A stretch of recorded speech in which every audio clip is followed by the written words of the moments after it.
The Board of Education meeting will be live streamed and recorded, and viewing information can be found on the district website.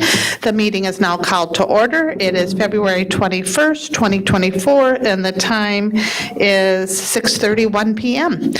Our mission is to provide a safe and caring climate and culture in which we engage, inspire, educate, prepare, and empower all learners in partnership with their surrounding community to be successful in today's and tomorrow's society. Zach, can you please lead us in the Pledge of Allegiance? I pledge allegiance to the flag of the United States of America and to the republic for which it stands, one nation, under God, indivisible, with liberty and justice for all. Thank you, and then when you're ready, can you please call roll? And the following board members are present at the District Administration Office. Scott Andresen. Yes. Natalie Copeland. Here. Elle Dahlgren. Here. Zach Dorholtz is here. Shannon Haas. Here. Monica Segura-Schwartz. Here. Heather Weems. Here. And the following cabinet members and staff are present at the District Administration Office. Superintendent Dr. Lori Putnam, Assistant Superintendent of Secondary Education Dr. Jason Harris, Assistant Superintendent of PK5 Education Nikki Hansen, Assistant Superintendent of E12 Education Services Dr. Mike Rivard, Executive Director of Community Education Adam Holm, Executive Director of Human Resources and Labor Relations Tracy Flynn Bowe, Executive Director of Research, Enrollment, and Assessments Don Roper, Director of Community Engagement and Communications Tammy DeLand, Media Technicians Paul Novak and Gordy Scott, and Custodian on site is Evan Voss. Thank you. Then I'm looking for a motion to approve tonight's Board of Education meeting agenda. So move. And do I have a second? Second. I have a motion by Scott, a second by Zach. Can you call vote? Monica Segura-Schwartz, Yes. Shannon Haas. Yes. Zach Dorholtz, yes. Elle Dahlgren. Yes. Natalie Copeland. Yes. Scott Andresen. Yes. Heather Weems. Yes. Okay, then we have the consent agenda. The consent agenda consists of non-controversial items that the board adopts routinely without debate. Any single member may remove an item from the consent agenda by requesting removal at the time the consent agenda is moved for adoption. On tonight's consent agenda, item A, approval of minutes from January 2nd, 2024, and January 3rd, 2024, and January 17th, 2024. Item B, approval of bills and other financial transactions in the grand total $5,825,374.27. Item C, approval of personnel staff changes. Item D, acceptance of grant awards and donations. Item E, call for bids, Apollo parking lot replacement. Item F, bid award, Apollo A-wing roof replacement. Item G, bid award, Apollo LTFM improvements, rebid. And item H, request for proposals, nutritional services, primary vendor contract. At this time, does any board member wish to remove an item from the consent agenda? Madam Chair, I would like to remove item D, acceptance of grant awards and donations. Okay, so then I'm looking for A through C and E through H, a motion to approve those. So move. Second. Okay, I have a motion by Scott and a second by Monica. Zach, can you call vote? Natalie Copeland. Yes. Scott Andresen. Yes. Heather Weems. Yes. Monica Segura-Schwartz. Yes. Shannon Haas. Yes. Zach Dorholtz, yes. Elle Dahlgren. Yes. Okay, then we have item D, acceptance of grant awards and donations. Madam Chair, I would like to recuse. Okay, I move to approve item D. thank you. Do I have a second? Second. Okay, I have a motion by Monica, a second by Scott. Zach, can you call vote? Sorry. Yep. Elle Dahlgren. Oh, sorry. Zach Dorholtz, yes. Shannon Haas. Yes. Monica Segura-Schwartz. Yes. Heather Weems. Yes. Scott Andresen. Yes. Natalie Copeland. All right, thank you. Moving on to informational items, we have two tonight. First up, we have the Westwood Elementary School presentation being presented tonight by Principal Derek Branton. Welcome, glad to have you.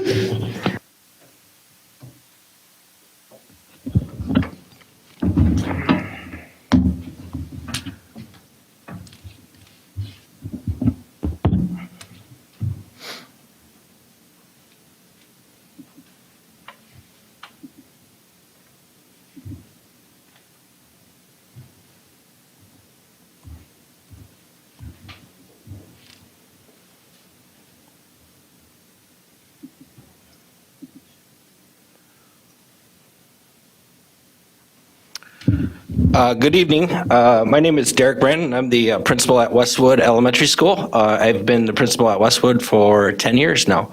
Good evening, and thanks, School Board, for having me this evening, Chair Haas and Superintendent Putnam. Excited to share the wonderful accomplishments of Westwood Elementary School, home of the Wildcats. Our foundational belief at Westwood and what we commit to each day is creating that community built on authentic relationships with students, staff, and families, where students thrive academically and social emotionally. Our first focus area, built off of our continuous improvement plan, is that of a positive climate and culture. Our collective commitment is to inspire a shared sense of community built on trust, collaboration, and safety. One of the focused areas and target areas within Focus Area 1 under Positive Culture and Climate is that of our PBI school-wide matrix. As you see in some of the photos there, we practice the word of the month. For an example, our word of the month this month is honesty, where students are acknowledged at our monthly Student of the Month assemblies. And you see down there, we do some of them live and then some of them virtually, and then students are awarded certificates and their pictures are taken. Also, something that we're proud of this past year is we did a reboot of our conscious discipline and restorative practices, knowing our brain states and taking care of our individual needs of students by creating safe places and calming corners and sensory bins in each of our classroom for students. What we were trying to do is create a structured and predictable environment for all of our students to thrive academically. Focus area number 2 is built on instruction that produces positive results. Our shared purpose is to grow and impact all students, to train and support staff to meet those instructional needs.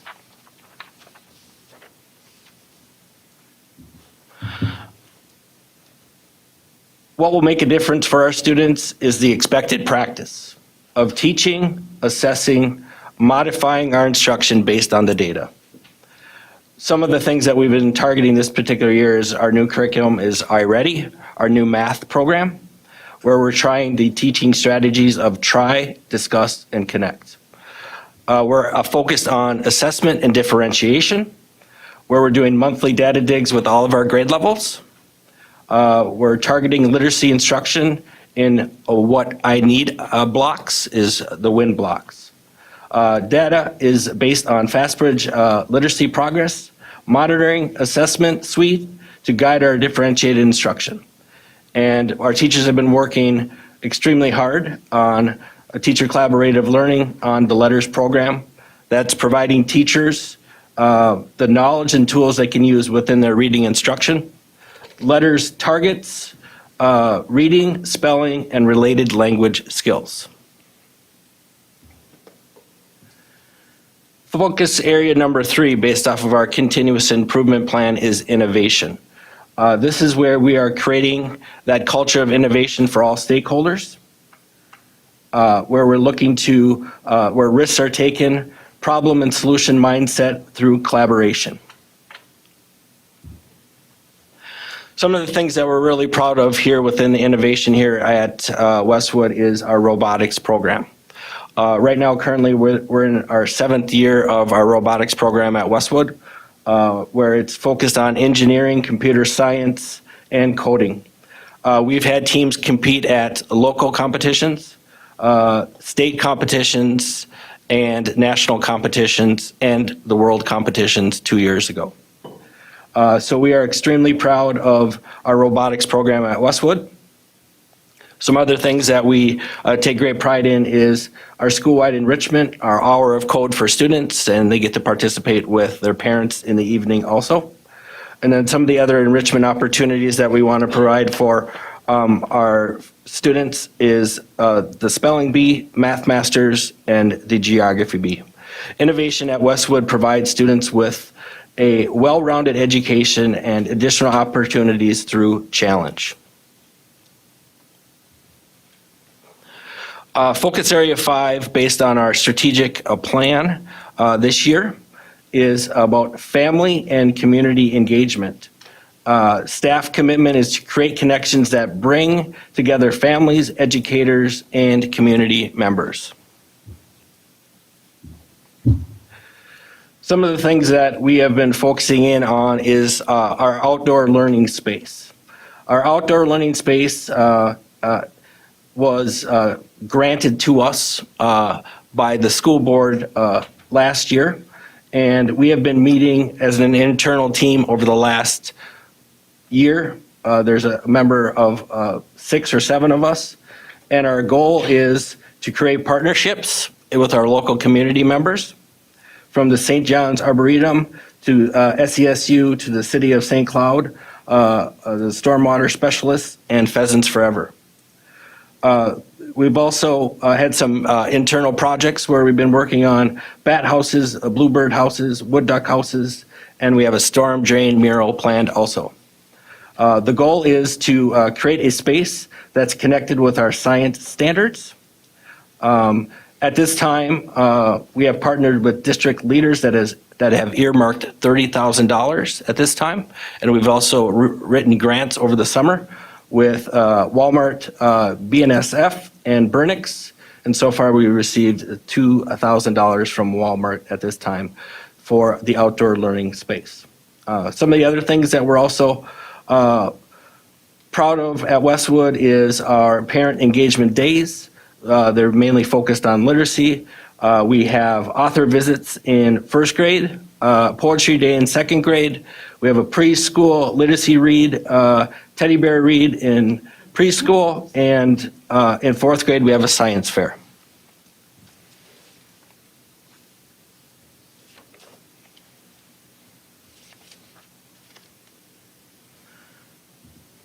Next, I'd like to share with you our Imagine video. It's a glimpse into the culture here at Westwood.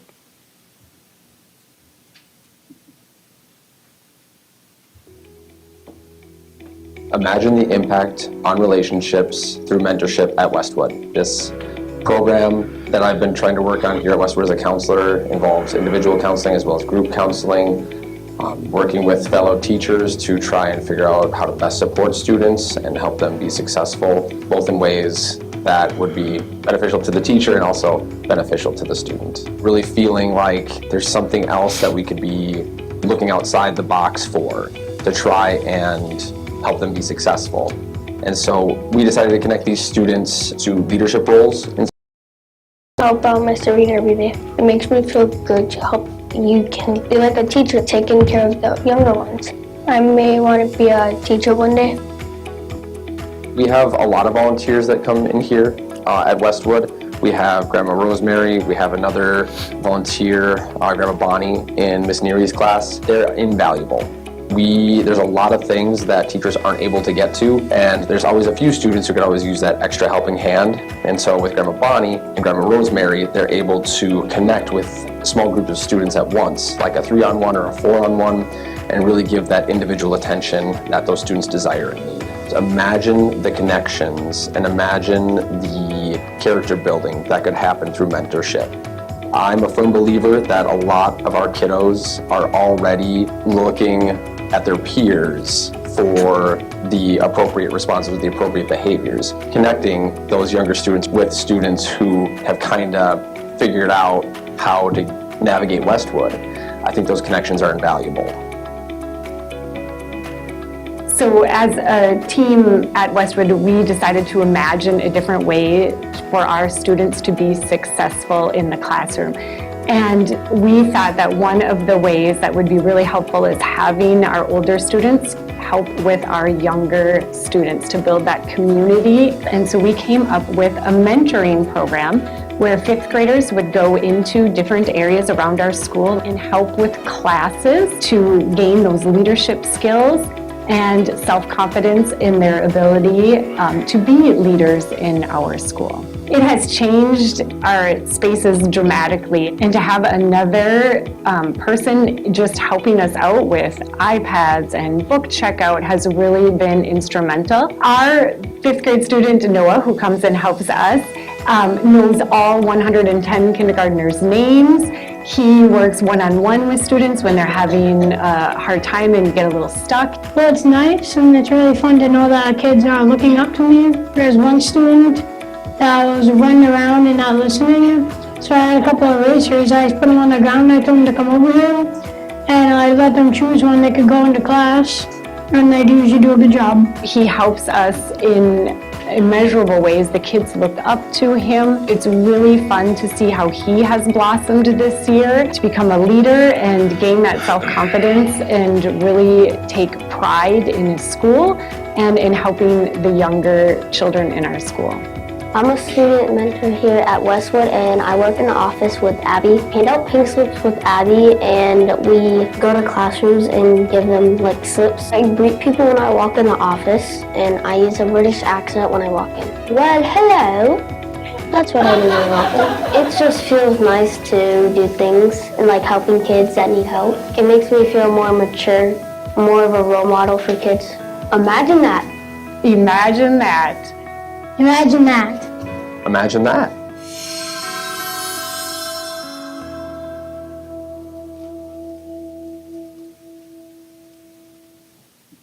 Welcome to Westwood.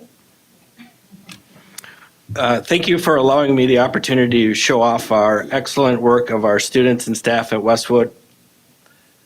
Any questions from the board? We'll go Monica and then Natalie.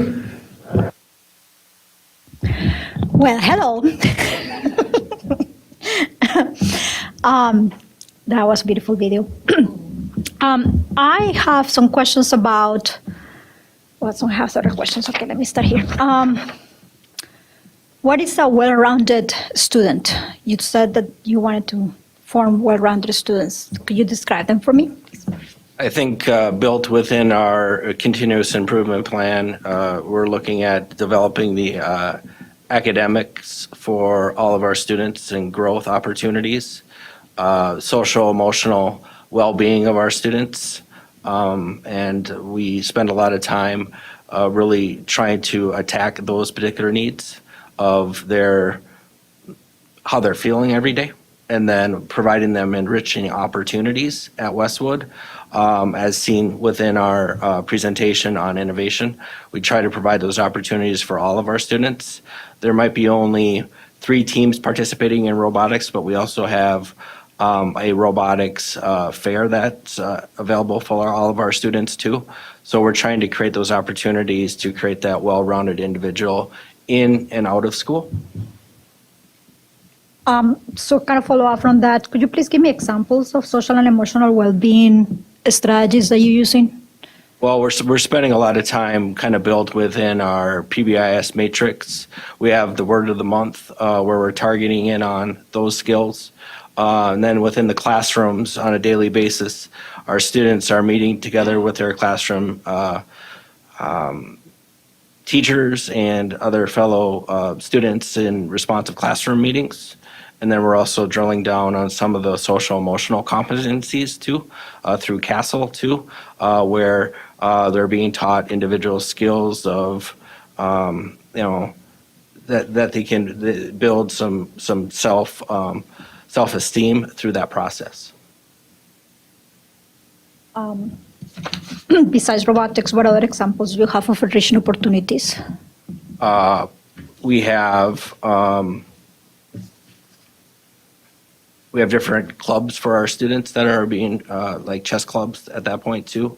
Art clubs, we're partnering with the local Boys and Girls Club, and we're looking at different opportunities down the road for partnering that way so that we can create more enriching opportunities for our students before school and after school and in the summertime too. The other part that caught my attention is that you're very proud of your family engagement, program, Yes. what you have now. Yeah. And you're talking about in parenting engagement, you're talking about literacy. Could you talk to me a little bit more about how does that work and what things do you do for parenting engagement? Well, we have, next week, we have a literacy breakfast planned that's paired with I Love to Read Month. Also, we have computer coding nights that we do with our students that the parents got to participate with also. Also, we have math nights that are connected to our parent-teacher conferences in the fall. So basically, it's off of our Title I Family Engagement Plan. And then we also have other additional activities that we do with our parents through our PA organization, our PTA, from carnivals to food truck nights to we have, I think you saw a picture of our Halloween fall party at that point too. We have a very engaged PTA that's really part of helping our students out too. But it's a lot of those literacy and math nights that we like to, we do some in the morning, some in the evening. We want to give access to all of our families. So as you may know already, I'm very interested in family engagement. I wonder if you have any, if you have developed measurements for your family engagement, and what are those? And if you're looking at activities or if you're looking at families. So you have mentioned already a number of activities that had happened or that will happen and that may have. So do you know if there are different families that participate there, or do you know that you're reaching out to the majority of the families, or is the same group that goes to all the activities and they like the party? We try to keep the data in terms of what that looks like with the family engagement and participation. We're always looking at the activities that we're providing to our families, but then also who's coming to the activities. Like I said, we're proud of the work that we're doing with parent engagement and with our families, but I think it's the continuous eye on, are we getting all of our families in the door? Are we connecting with all of them with the activities that we're providing? And if we're not, then we're trying to change up. Like the coding activity that we do is done during the school day, but then we also provide an opportunity for parents to do that in the evening also with their students. So we had to change and modify that a little bit just because we didn't feel like when we're doing a computer coding activity in the evening, we were getting and hitting all of our families that we wanted to. So we're trying to keep the data through that process of who's coming so that we can modify and adjust so that we are meeting the needs of all of our families in our diverse community. Why would a family come to your activities? I think number one is I think they're committed to our school. We have a great foundation at Westwood. Like I said, I've been there for 10 years, and one of the strengths of our building is the connections and the relationships that we have with not only all of our families, but with our teachers. We have former students coming back with maybe brothers and sisters that are reconnecting with teachers. And we have a teaching staff that has been there for a while. It's a senior teaching staff. And it's really built on the relationships that way, where we want to have that reach to be able to connect with families so that we can continue to push and grow each of our students. But I think number one is they just love to be a part of our community at Westwood. Thank you. So the last theme that I like to talk about is that I was looking at your data and your enrollment, and it looks very interesting. I'm particularly interested in the enrollment. You have shown a steady growth in many demographics,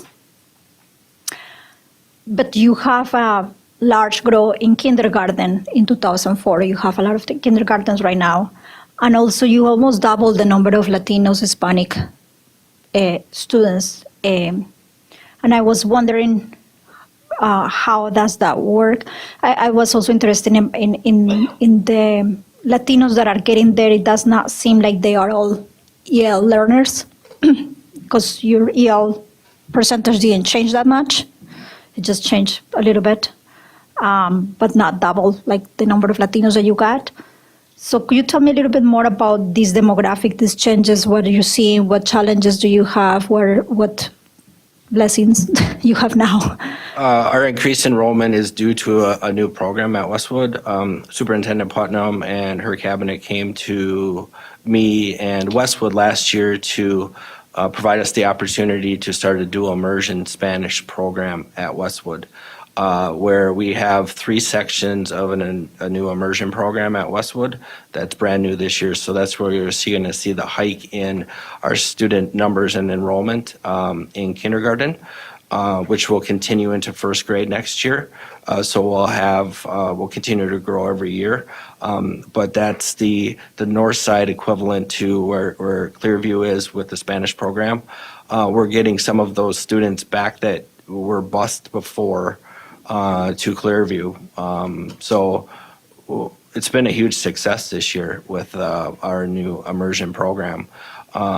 Just the feel in the building. I was in a couple of the classrooms today observing, and it's great to hear the language and the acceptance and where we are as a building with the new program of, I think we're at 46 kids currently right now enrolled in the program. So that's where you're going to see the jump in that enrollment, which offsets that EL number, I think. How come you didn't tell us more about this program in your presentation? I thought somebody already delivered the I information. forgot about it. I forgot it was in Westwood. Well, thank you very much. You've been doing great things. I love the video. I thought you were going to talk about the kids, the program that you have with the kids when you're talking about well-rounded individuals and opportunities for engagement and opportunities for enrichment of kids. I thought you were going to talk about your leaders that you show in your video.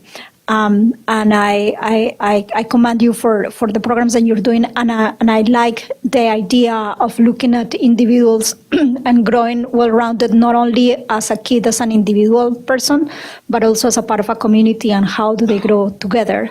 That is something that it's visible in what you show us, but I didn't hear you talking about it specifically, and looking on how the community builds itself, and it's not just one, but the whole, is something that I'll be very interested in seeing you continue to explore.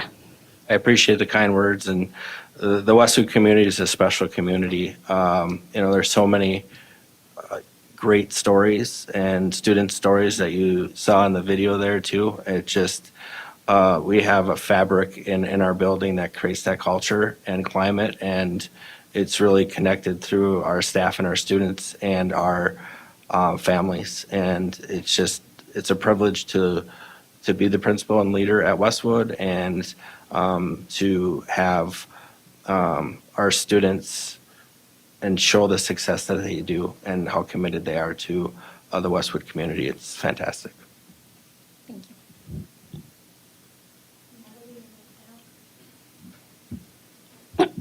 Principal Branton, you took me back to Milo's days at Westwood. She's now in 9th grade at Apollo.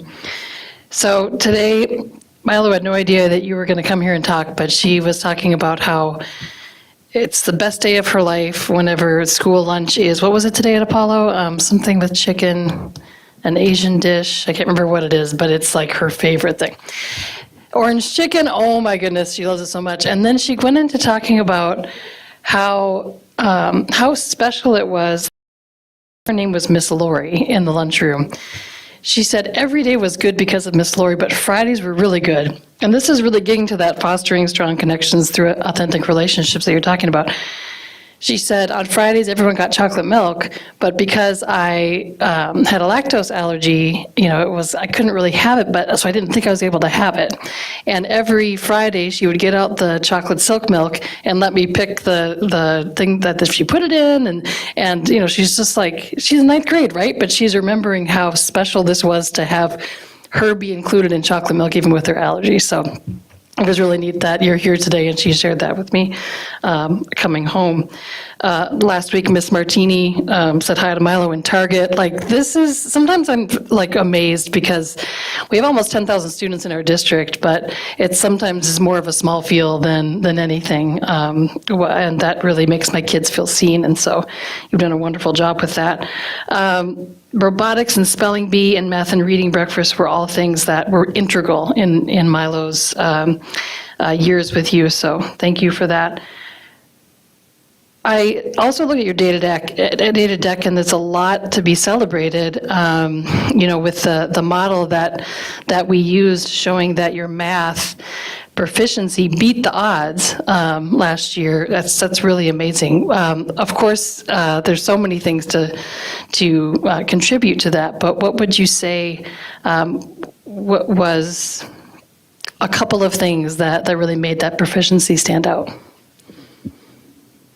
I appreciate the kind words, and it's great to see you again, too. I think when we're focusing on the academics of our students, reading or math and, pulling apart the data, I think it's just important that we have that mindset and that laser-like focus on growth for students. And we really have those conversations together as a staff, but then also creating that individual mindset for our kids that wherever they start, we're going to grow them throughout the course of the year.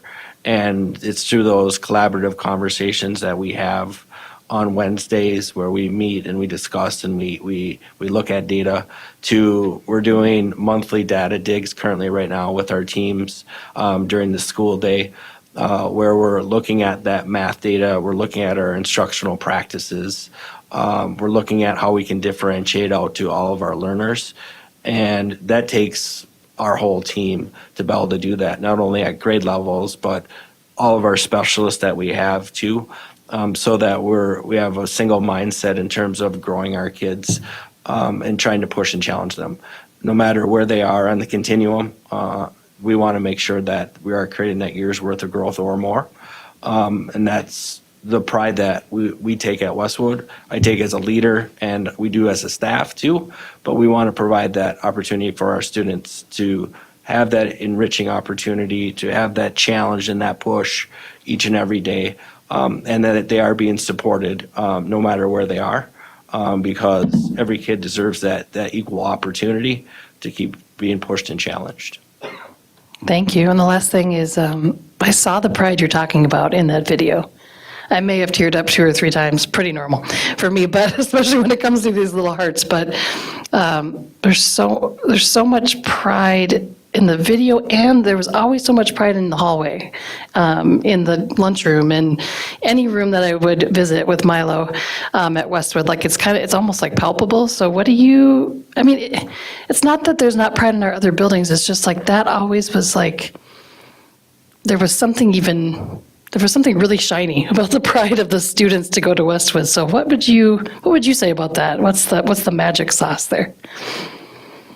I think it's the culture that we create at Westwood, from our staff we have an amazing teaching staff, and to our students that impact us each and every day, to the connections that we build with our families. I hear the same stories when people come into our building as visitors. You're so friendly, it's so calm, but we try to create that atmosphere from myself to support staff to teachers to students, is that those students that you saw in the video, that's authentic. That is them really connecting with younger kids and mentoring them. Students that at times struggle here and there. We have those pockets of kids also too, but we really want to push and challenge them to make a difference. And we really want to really hold true to that pride of Westwood is an amazing place, and we always follow the Westwood way. And the Westwood way is being nice to others, okay? Extending a hand when others are needed, okay? Make sure that you're being accountable for your actions also, but then making sure that you're being a difference maker. And I think that's the culture that's been embedded. And even before I came 10 years ago, they had a culture like that. And we've just been able to refine that over time. But it truly is, getting back to that one slide, is the authentic relationships that we've created with our students and with our staff and with our parents to really build that community. I'm just happy to be a part of it. Thank you. Appreciate everything you do and this wonderful presentation.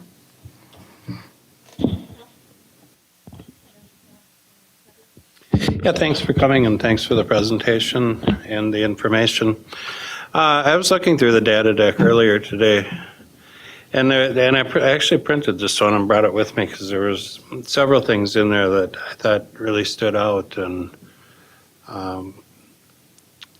I wanted to ask a couple of questions about them. And first of all, one of the reasons I printed it is because it's a really strong set of data. I mean, the data coming out of Westwood is really, really encouraging.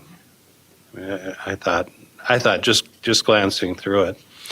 The first question that I had, and this isn't something that's encouraging, but I was looking at the free and reduced lunch totals, and on the last 2 years, it's up about 15%. It was hanging around 50%, and now it's up to 63%, and then this year at 60%. And I know that as a board, we were concerned when the free lunch for all came because we felt it was going to be more difficult to identify people who would qualify for free and reduced lunch, and that would affect our compensatory funding significantly. But yours is up significantly, and I'm wondering, is that because it is, and maybe Lori can answer better, but is that because of the Medicaid, the use of Medicaid to identify students? So in this particular school, we're seeing more families identified than we used to see because of the auto. Okay.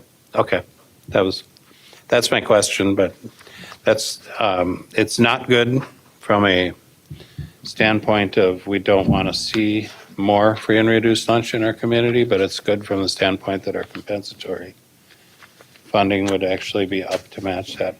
As Natalie brought up, I looked at the page that had the Westwood Elementary Minnesota Comprehensive Assessment results on it and saw that in both reading and math, and especially in math, we're significantly outperforming the predicted results. Those predicted results are, can you explain a little bit to me about how they're calculating the predicted results?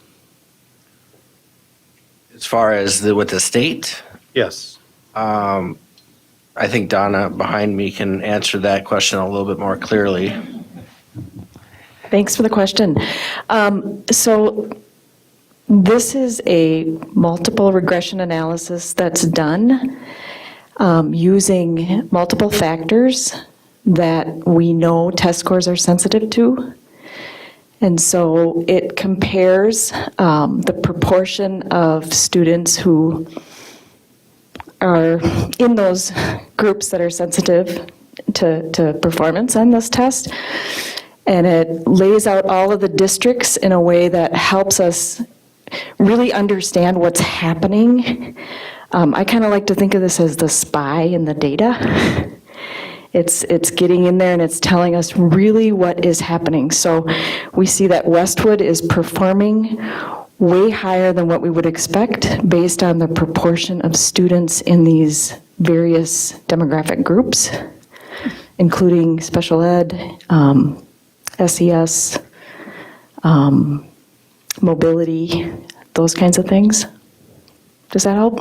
And aside from the principal, is there anything that we've identified that would cause Westwood to be significantly higher? Is there something we're doing at that school that we're not doing at other schools, or that we could bring to schools that are not performing as, or exceeding results as much, that we could learn from Westwood and Gary? Because that's, I mean, it's excellent. Both schools, when we're way above like that, way above where we're expected to be in reading and math. Yep. It's incredible. I think Principal Brenton will have an opportunity at the end of the year to share all of the really good evidence gathering work that they're doing and how they're leading with evidence. And I think that will be some good learning for the teams. And it's not the only area that Westwood seems to be exceeding, so. Al, can I jump in there? Yeah. I think there are a lot of amazing things happening at Westwood, and I think, a couple of things that I would point to, and Derek, please feel free to correct me. I think the consistency of leadership, right? Derek sets very high expectations in his routine. He's been very clear. Now Emily Miller, who is back there, she has joined his team. They've set very high expectations and routines. And I think also you heard Derek reference a couple times his veteran staff. And certainly we have some stellar probationary teachers, and I don't ever want to be mistaken to be denigrating the work or putting down the work that they do. But we know that teachers who are experienced, who are talented, who have really good pedagogy, move kids well over 1 year, right, in terms of outcome. And that can make, a couple of teachers who are moving a kid a year and a half can make all the difference in the world for a student's educational trajectory. So I think those are a couple things that I would point to for some of the success, and certainly, culture. When you build a good culture where teachers have high belief in their own efficacy, right? We know that by research, there's a lot of indication that too changes outcomes when teachers believe they can make a difference, and I firmly believe that the culture of Westwood is that. Yeah, I have a long background in coaching also, athletics, and I always look at it from a model of that we practice to get better each and every day so that we can show up to a competition to perform at our best. And I think that's the mindset a lot of our staff come into it from, is that we're working with kids on a daily basis in that practice and those routines. And we have, like Dr. Putnam said, we have a veteran staff, but we also have many amazing probationary teachers that have come through the building also. We have Mrs. Miller that's joined our team this year. She's been an amazing academic dean and administrative dean this year, really helping to support that work too. So we bring everybody into the culture and have that mindset of growth and opportunity, and that we learn from our mistakes, but we set lofty goals though too. Without those lofty goals, we're not going to push and challenge our kids to achieve more or to achieve at higher heights, and that's where we want to that's where we aspire to. And I think our kids work extremely hard along with our staff on a daily basis to try to reach those goals. Okay. The page following that, I think that's a lot of the same numbers in a different format of graph. But again, to see 50%, and with the demographics that are presented in here, and 60% of the students being free and reduced lunch, and then coming back and seeing that over 50% of the students are proficient in math. And that's incredible to me. It's an incredible job. The last page that I thought really stood out to me was on the access results, progress learning the English language. And Westwood is at the average amount of progress made towards growth goals was 85.4 for all multi-language students at Westwood, compared to 47.3 for students across the state and 43.1% across the district. And that is double the number of students that are showing significant progress, multi-language students that are showing significant progress. And there's something going on there that we need to learn from, because those numbers are incredible. And it was the same, the percent of multi-language meeting expected growth was 64.8% for all multi-language students at Westwood, compared to 28.9% across the state and 26% across the district. I mean, both of those graphs were the numbers were incredible. And I don't know what you're doing, but you're doing it right. We have two amazing EL teachers in our building. And when we talk about community and connections and family, they do an outstanding job of connecting with all of our EL families. I can just point to a quick story in COVID times when we needed to connect with families.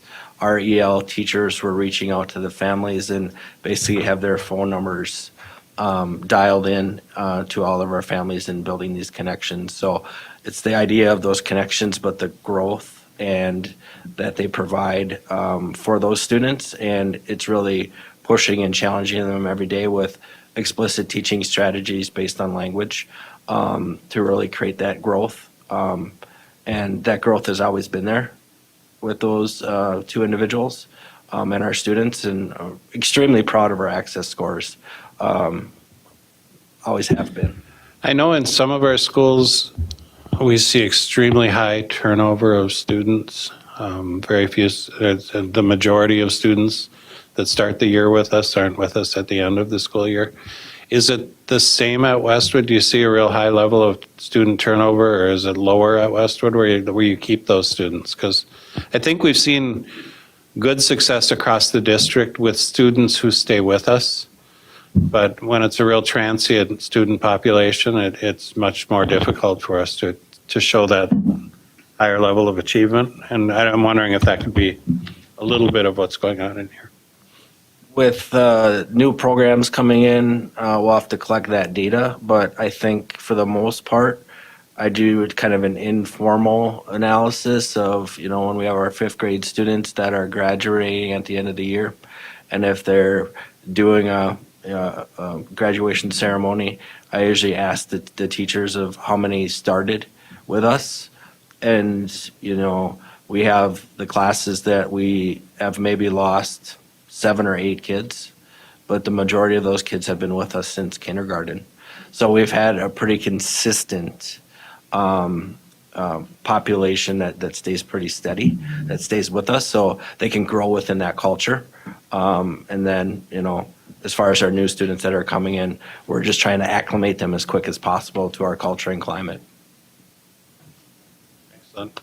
Thank you.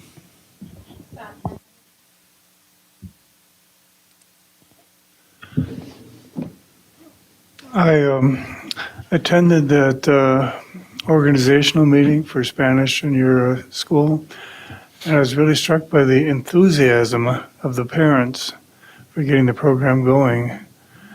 And it's nice to see how well it's working out. I mean, good job. Yeah, we started off with the hope of having 2 sections, and it continuously grew, and then it supported a 3rd section. So, like you said, the energy and excitement was there for the new program. And like I said, we're blessed to have the dual immersion Spanish program in our building. I'm glad you do. I know it's also helped your enrollment too. We were a little concerned for a while about enrollment, and wow, what a turnaround. Yeah, it's been, like I said, it's been really nice to have the kids and the families in our building. And I know that Westwood dipped in enrollment for a few years there when I had first started to coming through, and I think a lot of it has to do with where we're located as far as some of the housing developments around there. But it's exciting to have all of our classrooms filled back up and have a new program in our building too. One of the things that the district was very fortunate about a couple of years ago was a family had donated a lot of land right across from your school along the Sauk River. And I've been wondering what's being done with that.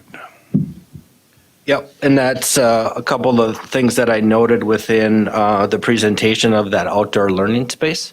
It was donated last year, I think October-ish, where we then started up our internal committee, and that has been meeting over the course of the last year. And we reached a point where we had all these great ideas and concepts, but we really needed kind of an official plan moving forward as far as project design and an implementation plan. That's where we kind of stopped in terms of looking at what we were doing internally, and we needed like a bigger thought process in mind to be able to do that. So that's when we were extending out to the district and grant opportunities to hopefully our next step is that project design. I look at it as like 3 different phases out there, and we have lots of different ideas as internal staff members of what we want to do in creating that outdoor learning space for our students. But we really need that big idea and that big design project to kind of move forward. That's where we were doing a lot of wonderful work internally, but we needed a plan to kind of set forth all the things that I don't necessarily know. And hopefully that's our next step where we move in that outdoor learning space. It's been wonderful. We went on a walking tour there last year, and we met the family that donated. And it's going to be a great opportunity for our students to have that space in the summer, in the fall, and the winter. There's lots of different activities that we have planned for our kids. I know that some years half that land is underwater, and other years it's dry as a bone. It's going to be really interesting to see how you plan for something like that. Yeah, that's why we needed that implementation plan, and we need to hire somebody out for that because, like you said, it can get pretty wet out there. When we had 80 inches of snow last year and we've got 7 or 8 now, you got different, how that looks. And but we want to make sure that we're doing it right. And that's the biggest thing is where we were toiling around with all these wonderful ideas, but we want it to be a success because of the generous donation from the land from the school board to Westwood. We want to make sure that we're doing it right and effectively. I think that Paolo has shown some interest in that land also. Are you doing any coordination with them? No, not at this time, but I will look into it. Okay. Have you heard of an organization called RSVP? Okay. Back in the 1960s, President Kennedy set up the Peace Corps and AmeriCorps. And AmeriCorps grants money to the city of St. Cloud. And RSVP is an organization of volunteers that the city sponsors. Basically, they're old people, retired people that have lots of knowledge and are willing to share that knowledge. I think RSVP is in some of our schools. I'm thinking maybe you could do some volunteers there also. I will do some digging in on that program. Thank you for this suggestion. Okay. That's about all.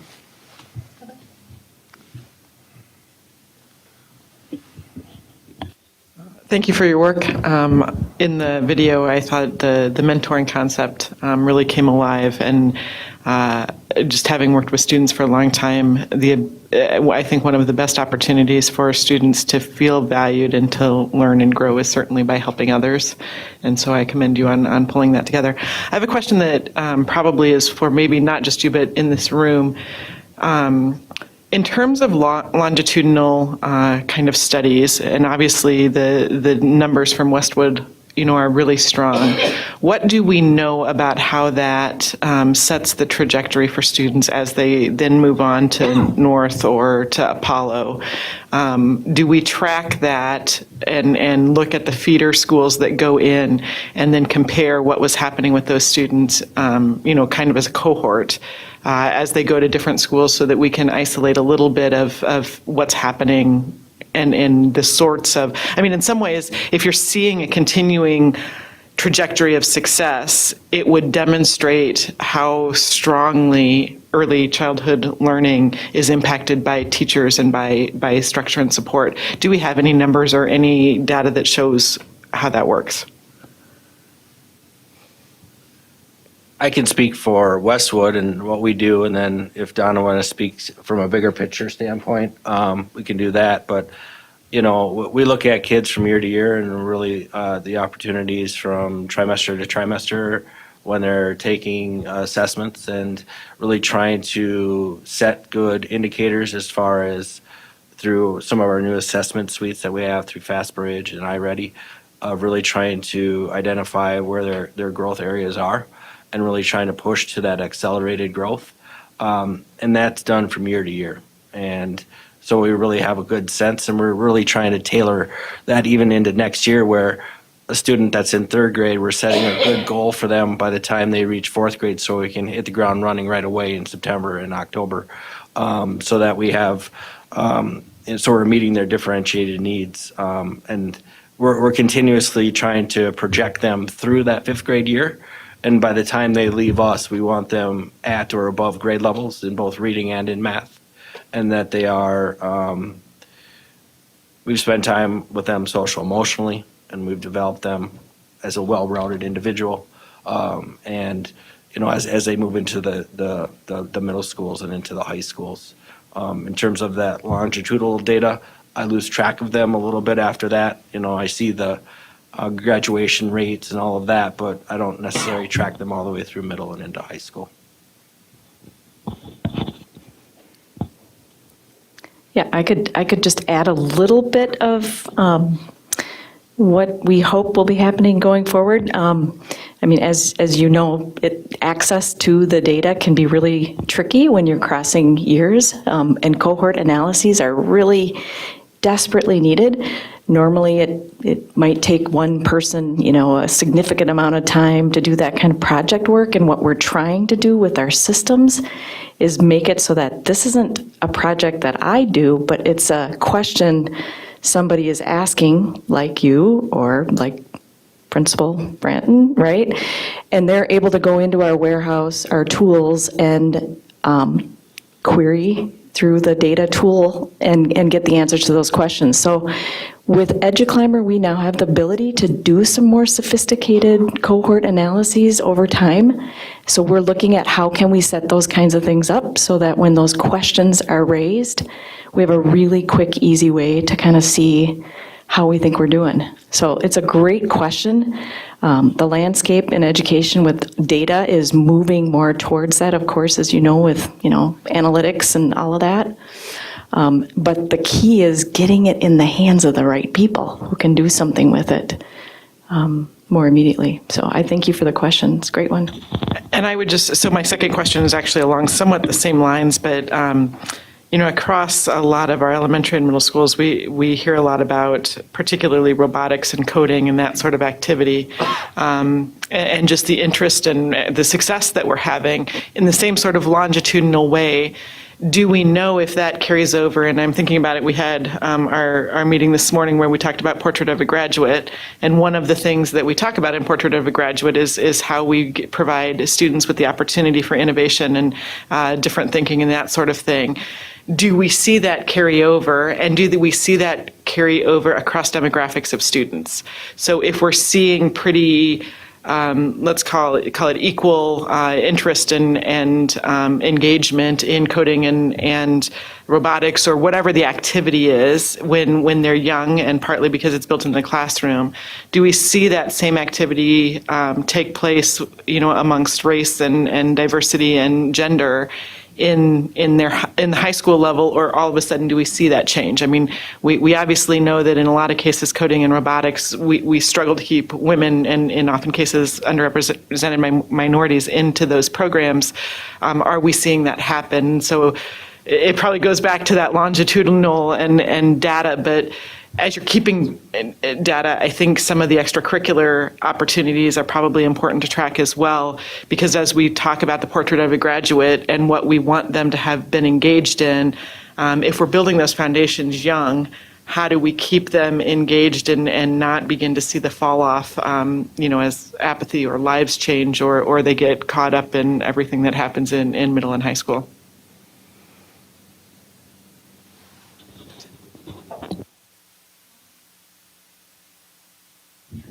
Actually, I was going to go to Donna.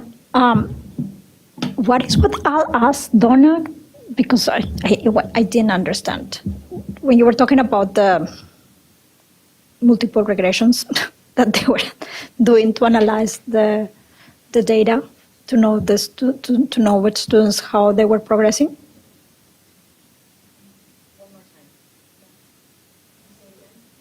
When you were talking about the multiple regressions that they were doing to analyze the data.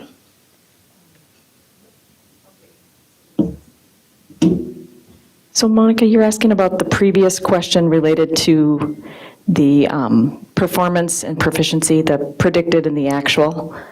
Yeah, so that comes from doing a regression analysis on multiple factors, comparing school performance. So what is your question? I failed to write it down exactly, but the things that I didn't understand when you were explaining how they were comparing the data, and what, more than how they were comparing the data, what is what the data is telling us? So they look at the proportion of demographics in every school or every cohort or performance, if you will, to produce the predicted performance. And then they compare that to how the school actually performed, and they graph it. Is that answering your question? Okay, so what we are knowing about Westwood right now is that they are performing better than what those demographics are performing where?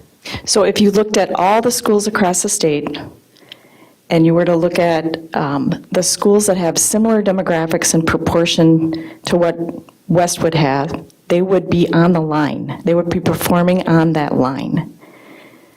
You can see Westwood is performing well above the line, which means that Westwood, if you were to compare Westwood to a school that looks like Westwood, they are outperforming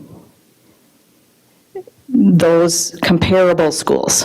So it's a better apples to apples comparison, if you will, instead of saying, well, you know, why does Westwood do better than, you know, a school that doesn't look like Westwood?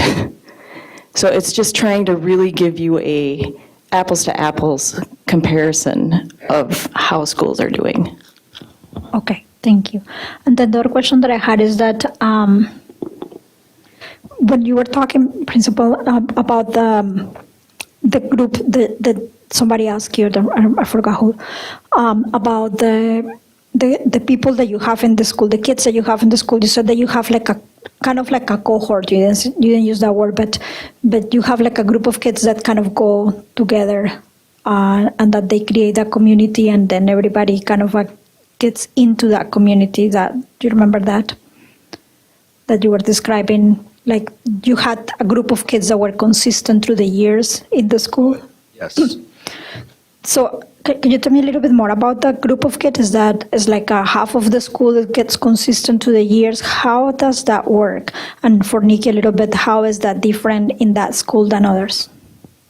I would say, you know, we look at it from year to year, from the sections that we have, like currently our kindergarten and our pre-K students, and all the way to our fifth grade students, and really look at that cohort of kids and as they move throughout the years, that we're tracking them in terms of the students that are staying with us as far as a consistent enrollment pattern, and then that we're understanding of why the kids that leave, if they're moving out of our school district, if they're moving internally to another school, so we have a sense that way too. So we do culture checks that way too, just with exit slips with families to see where they're going, but then really just trying to provide those opportunities for all of our kids that are staying with us. And like I said, I think the last group that graduated, I think there's only 8 new kids that were a part of that team that had started when they were kindergartners. That's last year's group. And I'd have to look at the data this year too to see what that looks like. But that's where we get our consistent level of enrollment for all of our cohorts and all the different grade levels. But you're looking at kids year to year, so you're looking how many kids in second grade return from first grade, or you look at those kids if they had been there since kindergarten? I think number one, we start from year to year. We have to look at that, and then, throughout the course of the year, and then we look at the end result too of those kids that have been with us for all of the years since sometimes pre-K, and then, into kindergarten, all the way through fifth grade at that point. But it's usually basis from when we analyze our enrollment now into next year, we're predicting, the number of kids that are going to be returning. It's usually pretty consistent from year to year. And because we have a good handle on where our kids are going to be, I just recently called all of our dual immersion families currently right now, and all but 3 of them are returning. And those families were just undecided at this point if they wanted to continue in the program. So getting back to the point of the excitement of the program, our teachers are making an impact with that, but we're always constantly doing dipstick checks to see where our families are, and that we're meeting their needs, and we're performing to their expectations. And I think that's why that is that culture and climate that we create at Westwood. And Monica, just to answer your question, Westwood is one of our more non-mobile schools and sites, and so you're going to see that mobility increase with different demographics at all of our 8 elementaries. And so each of them have a different story and different communities that they serve, and so those factors weigh in differently within those different populations. But I can tell you from Talahi Lincoln data, which we analyzed, we were seeing up higher 30s, 40% turnover last school year. And so we can dig into that mobility data, but certainly it does play an impact within that educational journey of our students. And Westwood is one of our more non-mobile sites.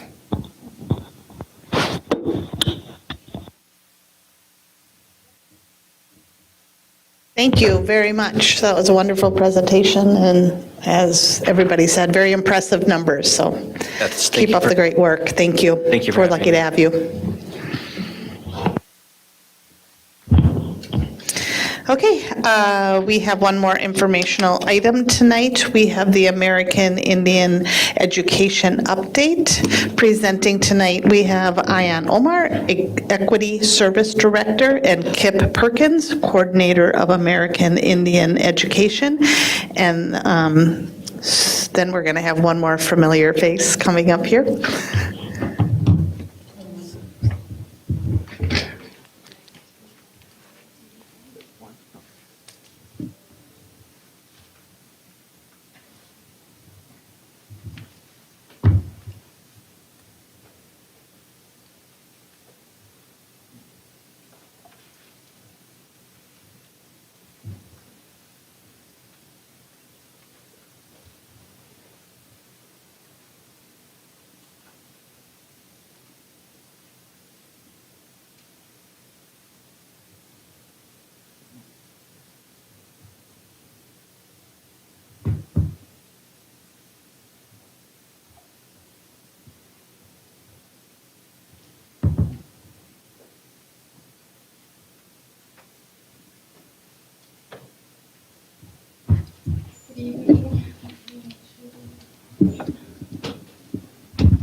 I think it's on. Yes, it's on. Good evening, Chair Haas, Superintendent Putnam, and members of the school board. The mission of Equity is to develop, implement, support, and evaluate all equity activities, programs, and services district-wide to effectively support staff, students, and parents. The department strives to ensure access to an equitable and high-quality education. Our top priority is narrowing the achievement gap, promoting the educational success of our leaders, learners, and educators. This evening, I'm introducing Kip Perkins, our American Indian Education Programs Coordinator. Kip plays a key role in ensuring our staff have the resources and skills necessary to ensure our American Indian students reach their full potential within their school communities through meaningful, equitable, and targeted educational experiences, affirming the values and unique cultural identities of our American Indian students and their families. Kip will provide us an update. Hello, everyone. I'll just get started with the American Indian Education Update. So first off, we have about 217 students that identify as American Indian, and we have currently individual learning plans for each one of them, and I will be monitoring the cultural identity part of it. And so far, we have done elementary reading with American Indian Center aunties over at SCSU. And we've done 2 elementaries, but we're looking to expand that. Another thing we're doing for the secondary students is cultural practices. Sorry. And we're starting with smudging. And I'm just looking to bring in more cultural practices and teach them why they're important and why they are, why you should do them. All right, and then this is just the some pictures from Madison Elementary, where we do reading with ARC aunties. We got Bear Paw there. There's myself, and then there's Lacey. And now we have one student currently that asked for tutoring help in economics and creative writing, and we put out an ad in the Notebook, and we got really good response. We got 6 staff responded to our ad, and that was really, really quick. And so, yeah, we are pretty excited about that. So if there's any other students that need tutors, I'm confident we'll be able to support them. And one thing we did at the beginning of the year for Indigenous Peoples Day, we partnered with a local credit union, and we cleaned up around 2 elementary schools. And we gave a presentation to students and volunteers about the cultural history, use, and etiquette of a teepee. And here's the video that was sent out to play to every classroom.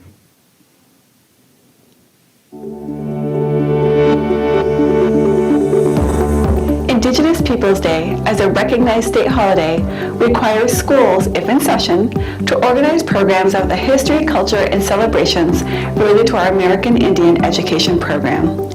Educating all students about Indigenous peoples and American Indian cultural heritage creates a more historically aware society, so we may do better together as we move forward. To honor Indigenous Peoples Day, we partnered with St. Cloud Federal Credit Union to provide 75 volunteers alongside us to support forest cleanup at Oak Hill Elementary and prairie cleanup at Kennedy Community School. American Indian cultural heritage teaches us the reciprocal relationship between humans and nature, calling each of us to respect and care for the environment. This day reminds us of the responsibilities we hold to each other and the communities that are an integral part of who we are and will become.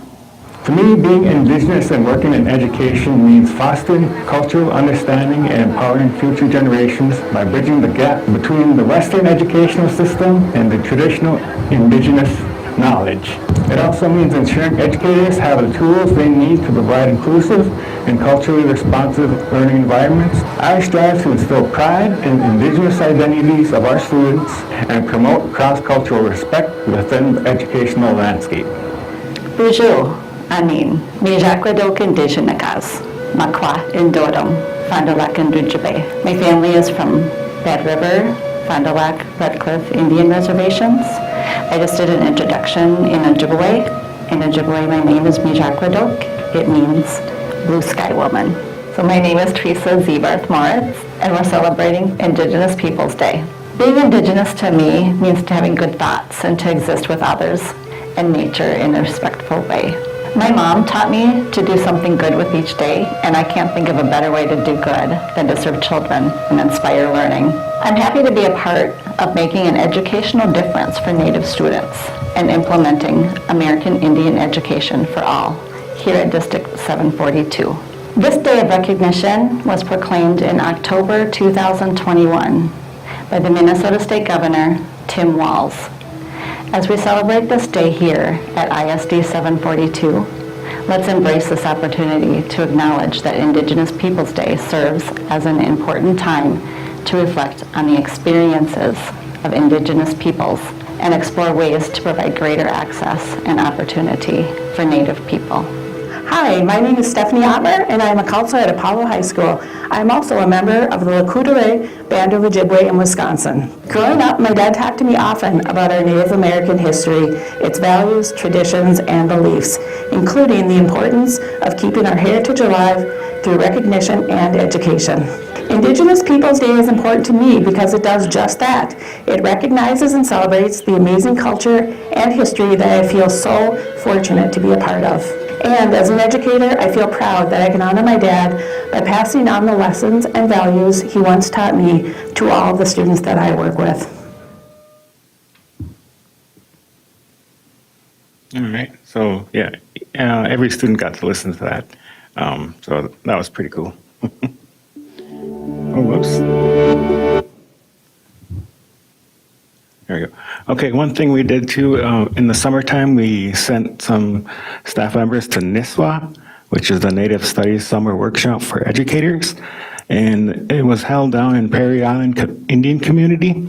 And they took a deep dive into Dakota culture, which was really cool because I only know about Ojibwe culture and just a little bit about Dakota.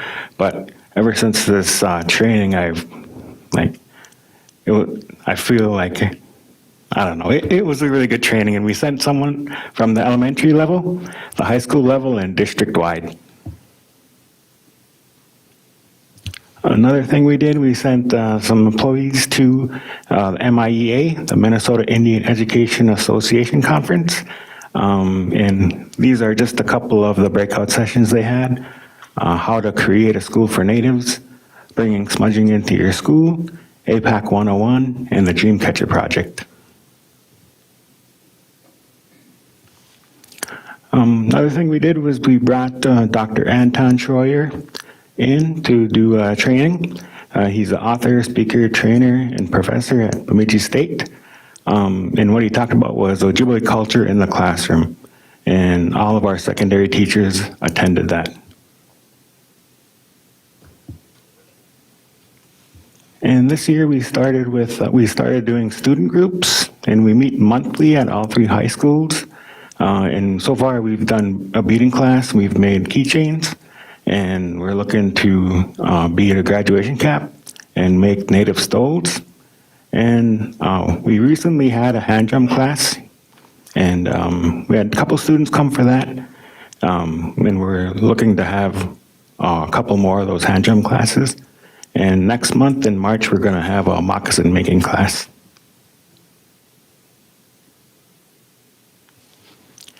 Also, at the beginning of the year, we took 12 students from all 3 high schools to the Native American College Fair down in St. Paul. And it was a pretty awesome time. It was, there's students from all 3 schools, and they kind of intermingled, and they got to know each other. And yeah, now when I talk to them in the hallways, they say, "Hey, how's so-and-so doing?" Or, they can't wait to get together with them again. So that was a nice success. And another thing we're going to do is we are exploring the idea of Construct Tomorrow Career Fair. That just career fair that brings awareness to high school students about the opportunities in construction and building trades industries.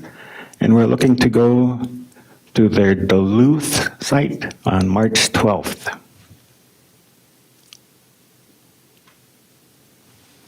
And another thing that's coming up at the end of this month is the Dakota and Ojibwe Language Symposium.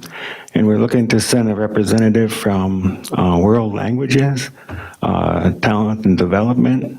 And what we're hoping to get from this training is learn from other districts about their trials and tribulations of bringing in native language into their school districts.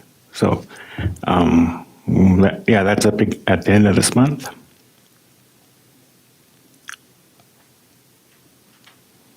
All right, that's it. Any questions?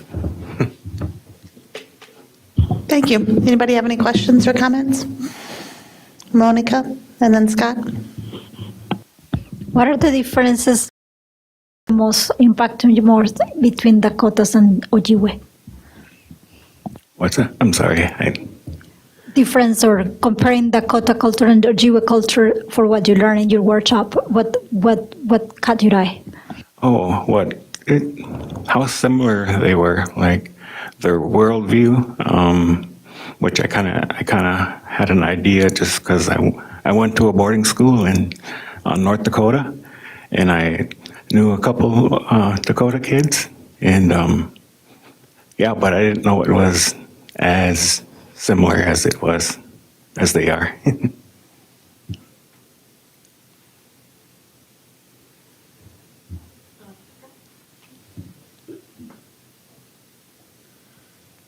I think about 2 years ago, they had a powwow here at Tech. It was quite an amazing event to attend. Lots of dancing, the parade that came in, and the group, so many people. I was very surprised. I've also attended the graduation ceremonies you have for the kids of Indian culture that are graduating from our high schools. And I remember the big teepee set up outside and the kids putting their handprints on the teepee. What was that for anyway? That was just for the students to, and kind of like just have other students see that there's other natives in the school and they're graduating, and yeah, that's basically what that was for. Okay. You mentioned smudging. What is smudging? Oh yeah, smudging is normally done with sage, and what you do is you burn the sage and you fan it over your body, and it's supposed to cleanse your spirit and just make you feel good with the scent that it puts off and everything. And you also referred to the Dreamcatcher project. Tell me about that. Okay, yeah, the Dreamcatcher project, that is, it's a program through MDE, and what they do is they go into school districts and teach their SPED departments how to identify culture with their students. So because there's a big, there's a lot of Native students that are put in SPED, so they're trying to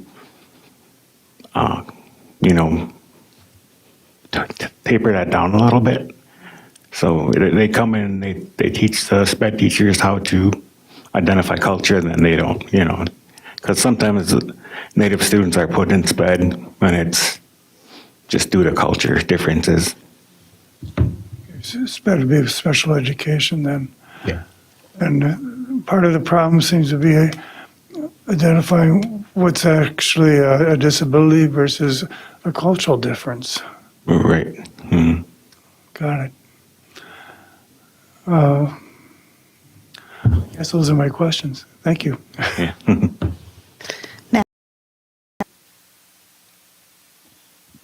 Sometimes I'm really happy to be on the board because I get to hear this presentation 3 times in 2 weeks, and I learn something new every time. I've said many things to you each time that we've met, including this morning. But I just want to say the thing that really sticks out to me is it's kind of like a school within a school feel, like one thing I said this morning too was like, we don't have a reservation right near us. And so we've heard in past presentations that our Native population is more transient. And so how important that is for you to gather those 12 students across our 3 high schools and know that they're asking about each other. That's really beautiful. So thank you for your efforts in that. Thank you. Okay, so do you want to roll into the American Indian Parent Advisory Committee compliance documentation? Okay. Again, good evening, Chair, Superintendent Putnam, and members of the school board. Districts that report an American Indian student count of 20 or more to the Minnesota Department of Education are eligible to participate in the American Indian Education Aid Program. This program uses state American Indian student count along with per pupil funding formula to determine aid award estimates. MDE requires APAC and the district to closely collaborate each spring on annual compliance, also known as the vote of concurrence or non-concurrence. Annual compliance is a mid-year reflection point for the committee and has its own unique requirements within the state statutes.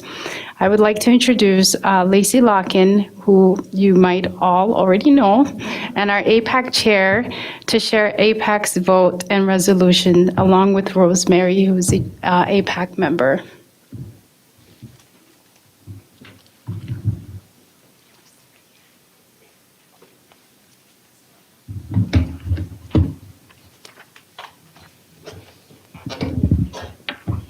Oh, two? I hate one. Come on. All right. All right. Han Mitakiapi, Lacey Locken Imachiapi, Chante Washte Nupe, Cheuzapi Kishto. My name is Lacey Locken. I am happy to be here with you all, and I greet you all with a warm hand and heart. I'm an enrolled member of the Oglala Sioux tribe, a descendant from Turtle Mountain, and I am a proud and also stressed out parent of District 742.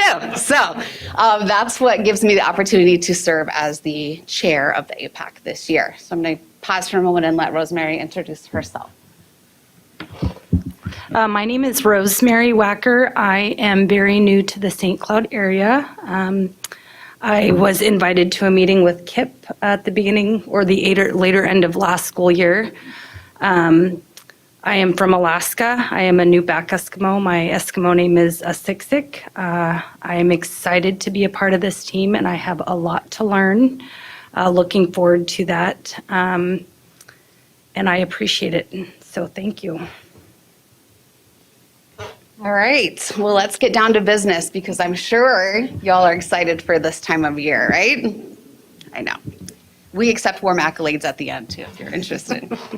All right, I know. I can't help with the jokes. I haven't got to see you guys in a long time, so sorry, not sorry, but here we are. All right, so as Ion introduced the annual compliance process, we are here to present the vote for this year's APAC and just want you all to know that this vote is done with some serious intention, serious conversation. We fully are grateful for all of the good work that's happening at 742, and we also recognize that we have some work yet to do. So this is just merely, like Ion said, a pause and a reflection in the process, and we hope that every year we come back, our relationship with the APAC, the board, district administration can continue to grow, and that we continue to have an eager conversation and an open conversation that is sometimes courageous, often courageous, sometimes uncomfortable, but that we can all focus on what is best for all of our students here, because I firmly believe that is why we are all gathered here in this space. So, having said that, the APAC this year has entered a vote of non-concurrence. We have provided recommendations for the board, same process as before. The board has 60 days to respond to the recommendations from the APAC, and then it formally gets sent in to the state of MDE. The recommendations, just a reminder period, are not a list of demands, as sometimes it can be interpreted as. They are simply just suggestions, because the APAC is, the perspective is to advise and just to be able to think about some ways to help increase achievement and success of our Native students within the district from a parent perspective, from a cultural perspective. And so they are merely suggestions. We had a conversation with Laura Stebner about some of these naturally aligning with some of the work that's already happening or that is beginning to happen. So hopefully there's a smooth process of entry for some of the recommendations if the board chooses to, or the district chooses to move forward with them. So that is the vote. Do you all have any questions that I might be able to answer? Or Rosemary as a parent? Scott? How many people are on APAC? Well, it varies. Or in it, or is it an organization? Is it just a small group of individuals, or what is it? Well, so the Parent Advisory Committee, all parents are invited and encouraged to participate. And so everybody gets the invitation to join. And so it kind of varies like schedule-wise who's able to be there and who's not able to be there. So I would say this year we probably have like 9 people approximately, like a consistent 9 folks probably. So there was 9 people that came to the committee meeting. Or is that 9 people throughout the whole organization? Throughout the whole APAC? Well, it varies just depending. I mean, it's kind of like any parent group, you know, you get a different sort of attendance based on family needs and people's schedules and stuff. Are you talking 50 or 100 or 10? Or? Oh gosh, no, I wish. That would be a great problem to have. But no, I would say our average is probably, I think in my time prior to just being a parent here, my time with the district, I think we probably had maybe 12 to 15 at most for consistent, and then it hovered more around just under 10 typically. Thank you. Yeah.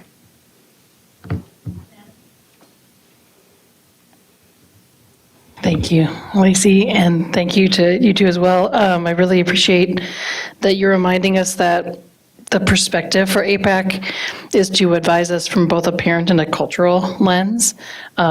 We don't have that lens. You know, none of us sitting here have the lens of parenting a Native student. So really appreciate that consistency that across the table here that y'all are consistently involved in this sort of work and you make our district better for it. So thank you so much.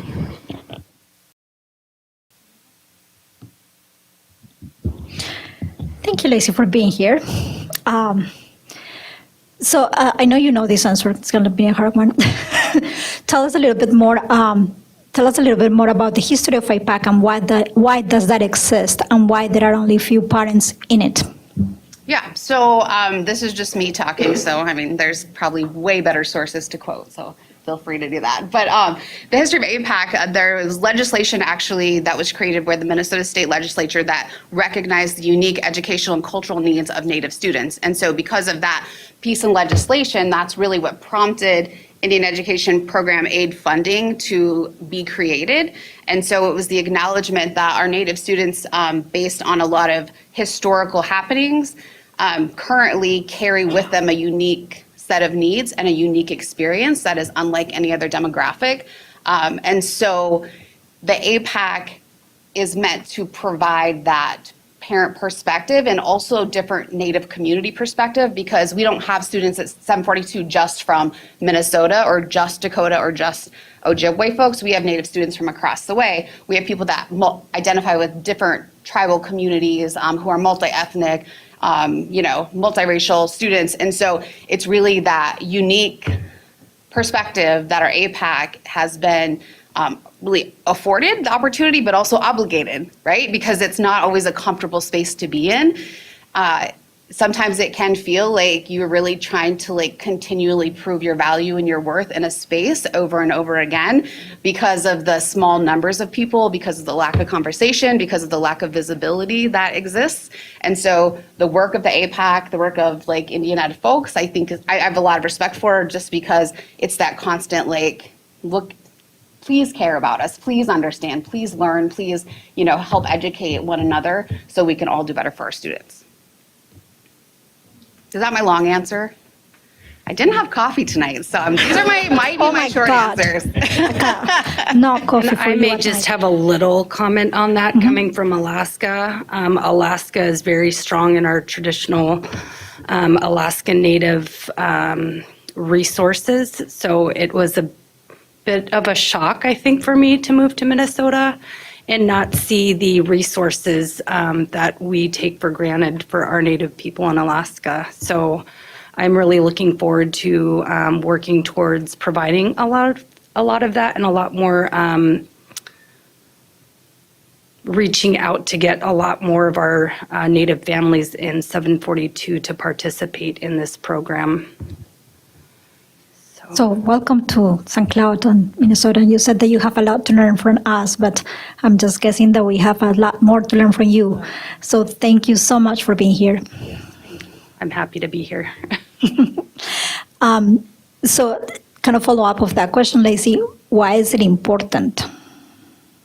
Well, from my perspective as a parent, it is critically important because not only does it provide that perspective that we're talking about, but it also provides opportunity for parents to be included in an educational space where historically that was not the case. And even though the opportunity is there, there is still hesitation for folks to come to a space because that feeling is still there. So I think it's a good way to be able to continue to invite parents in to say, we have space for you here. We want to hear how we can best serve your students. We appreciate your voice and value your unique cultural gifts that you also bring and that your students have. So that's me from a parent. Also, a kind of a lifelong advocate for Native folks and just Native people in general and our community of St. Cloud, because I really love to community build and hope to continue to do that, because it's great to have little pockets of spaces within our own buildings and the own work that we do, but everybody leaves our buildings at some point, and we really need to be able to have a community feel that we have a presence in the community. So I think through APAC, it also allows one APAC to connect with another APAC, so you can build relationships between parents and also build different relationships between different APACs as well. So there's a lot of opportunities in having them, but I could go on. That's getting into my long version mode. I apologize, guys. I'm going to take my time there. All right. So, Go ahead. so and the three of you, so I just hear why is this important? This might sound sarcastic, but I assure you it's not a sarcastic question. It's really an honest question from my heart. I want to know, what does it feel for you to come year after year, and you probably the first time, but year after year to tell us that we are not concurrent? But I'm not asking, why did you tell us that? That would be my next question. But what I'm asking right now is, what does it feel? Why do you keep coming every year to tell us that we are not concurrent? Anybody want to go first? No? I being new to the area, I do have a stepson who's 9. My son is 4, so he will be growing up in 742. And I think it's really important. Again, I'm from Alaska, so we have a lot for our people there. And I am trying to make sure that my kids don't forget where we come from. And even though our Eskimo culture is not very similar to the Native American Indian culture, we're still all Native American, and we all have our own traditional values. And I think it would be very important for my children and for the rest of the students in 742 to know that they are important, that they are welcome, and that they can be heard and be with their people. We don't always feel that. I have not always felt that since I've been here, so it feels great to know that I'm with some of my Native people. I want my kids to feel the same.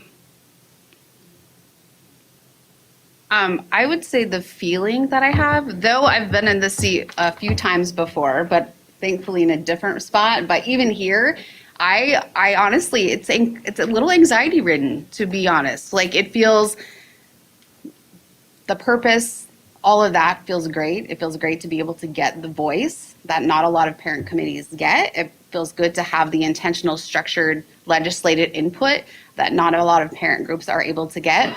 But it is uncomfortable to come here and be in this space and year after year. And, again, I just want to reiterate, it's not saying that there's not a lot of great things that have happened at 742. I've seen so many of them firsthand, and I appreciate all of it, but we're not in a space yet where it's comfortable to say, if there were 3 of us and our graduation rate were, 30%, well, whose kid isn't graduating? And to be able to say that's okay, I don't think that feels good. And so while I am a parent, I just still always am mindful that we're here to advocate for all of our Native students, those who can participate in APAC and those who cannot participate in APAC, because we're just here for the greater good. But it's not, y'all are amazing people, but this process is a little bit intimidating. And these are extra intimidating, so. Yeah. So I'm going to let you be then. I'm already here, Monica. It's okay. Thank you.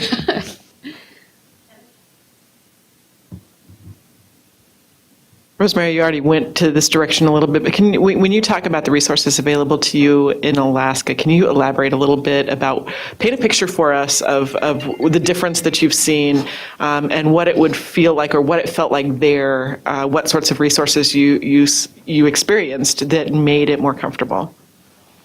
So my husband is non-native. He is white from Minnesota. In Eskimo, we would call that Nalangmu.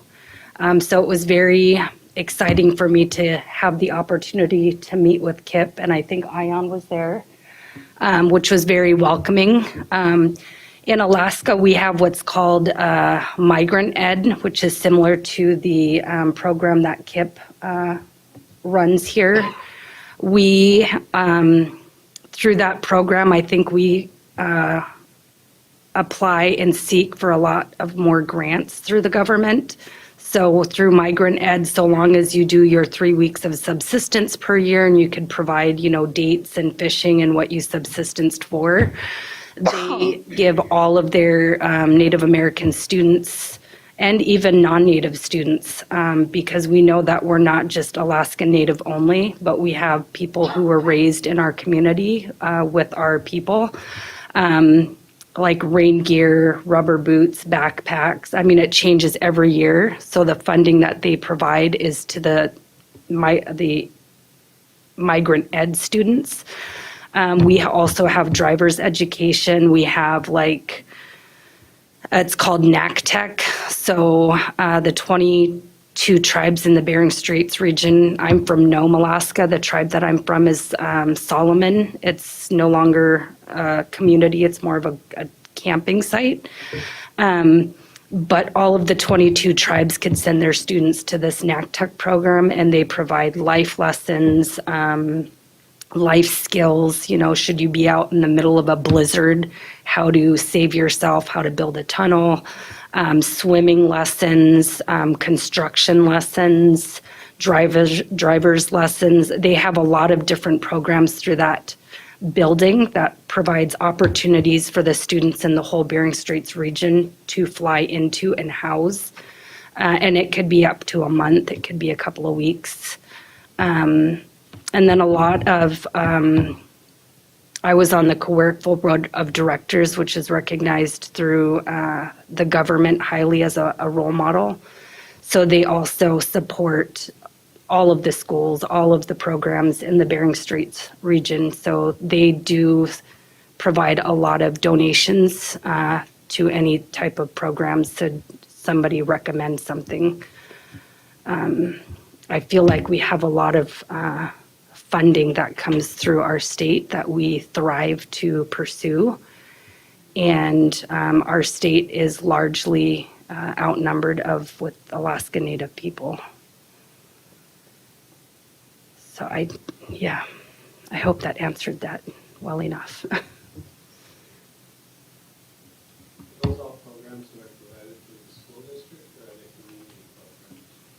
So it is through the school district, but those are funds that are continuously applied for. And if they do not continue to pursue those funding sources, then those programs would not be available. And it has been so successful that they are continuing to add more programs to that NACTEC building, and it has grown a lot since they initiated the first school year of that program. It's very nice.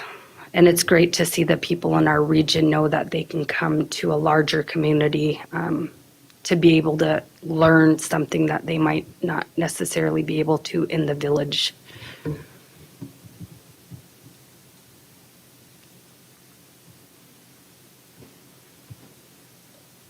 I just just want to take a quick moment to say thank you for coming this evening. I appreciate your willingness to be vulnerable and share how it feels to come here. And I know you sat where Kip has sat, Lacey, and I just very much appreciate, Lacey and Rosemary, you coming to speak as on behalf of not only your own children, but all of our American Indian students in our district. And we do recognize that it's not easy, and we appreciate your suggestions, and we'll take those and receive those with an open heart and open mind.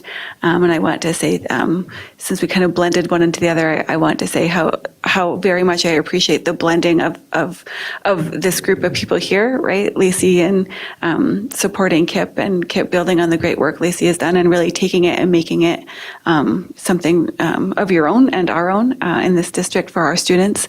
And Rosemary, that you join us at the district advisory committee and council and lend your voice in other spaces is very much appreciated. So thank you, Lacey, for not walking away from us, but continuing with the aunties and really collaborating and coming together for the benefit of our community. It's deeply appreciated and seen. So thank you. Thank you.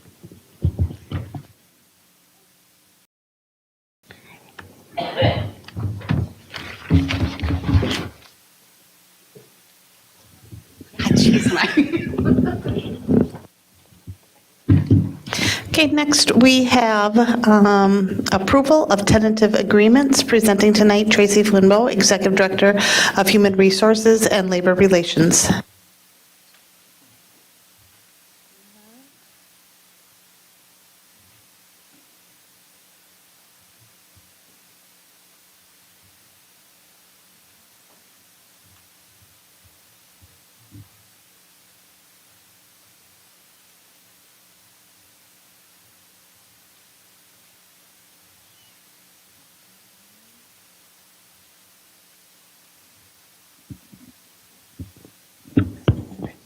Okay, good evening, Chair Hawes, board members, Superintendent Putnam. I'm really pleased to be here tonight to talk about the tentative agreement that we reached with the SCEA, our Teachers Association. I want to begin by thanking Chris Erickson, who's here with us tonight, and his team for the work that is represented by this settlement. This is difficult and challenging work. Board members that have served on all of these teams this year, you know that. We've met about a dozen times with the SEA team, from half day to whole day to into the evening sessions. And I'm really grateful that throughout that process, although we hit difficult moments at times, which is part of the process, there is an underlying commitment to partnership and to meeting the best interests of our students through the work that we did together. I know, and we heard from the mediator, that has not been the case in districts across the state, and that many are continuing to struggle to get to the point of agreements in their districts. So again, I'm really grateful for this tentative agreement that was reached last week. I'll summarize that agreement for board members. It was ratified this afternoon. Final ratification notification came from the SCEA at the end of the day today. So again, we're really pleased about that. So if we look at year one of the tentative agreement, it includes these items. Number one, steps for all eligible teachers. I think we talk, in shorthand about steps being part of the schedule, but for members of the public that aren't familiar with teacher schedules, we have a salary schedule that includes 10 different lanes based on staff members' level of education, from the bachelor's degree up to a master's degree plus 40 credits or a PhD degree, and then 11 steps. And each year that a teacher is eligible to make steps, they would move one step on the salary schedule, which changes their salary up a level. So those steps for eligible teachers would be anywhere, it depends where they are on that salary grid, but it could be 0 to 4.5% increase in a particular teacher's salary. But the total of the settlement is about 0.95% of this total settlement is attributed to step movement by teachers.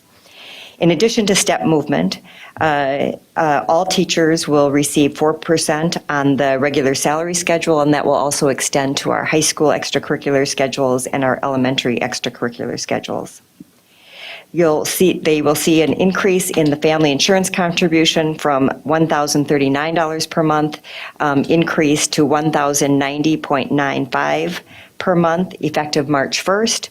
And if you look at the premium for our family insurance, it's about $1,865.83 per month.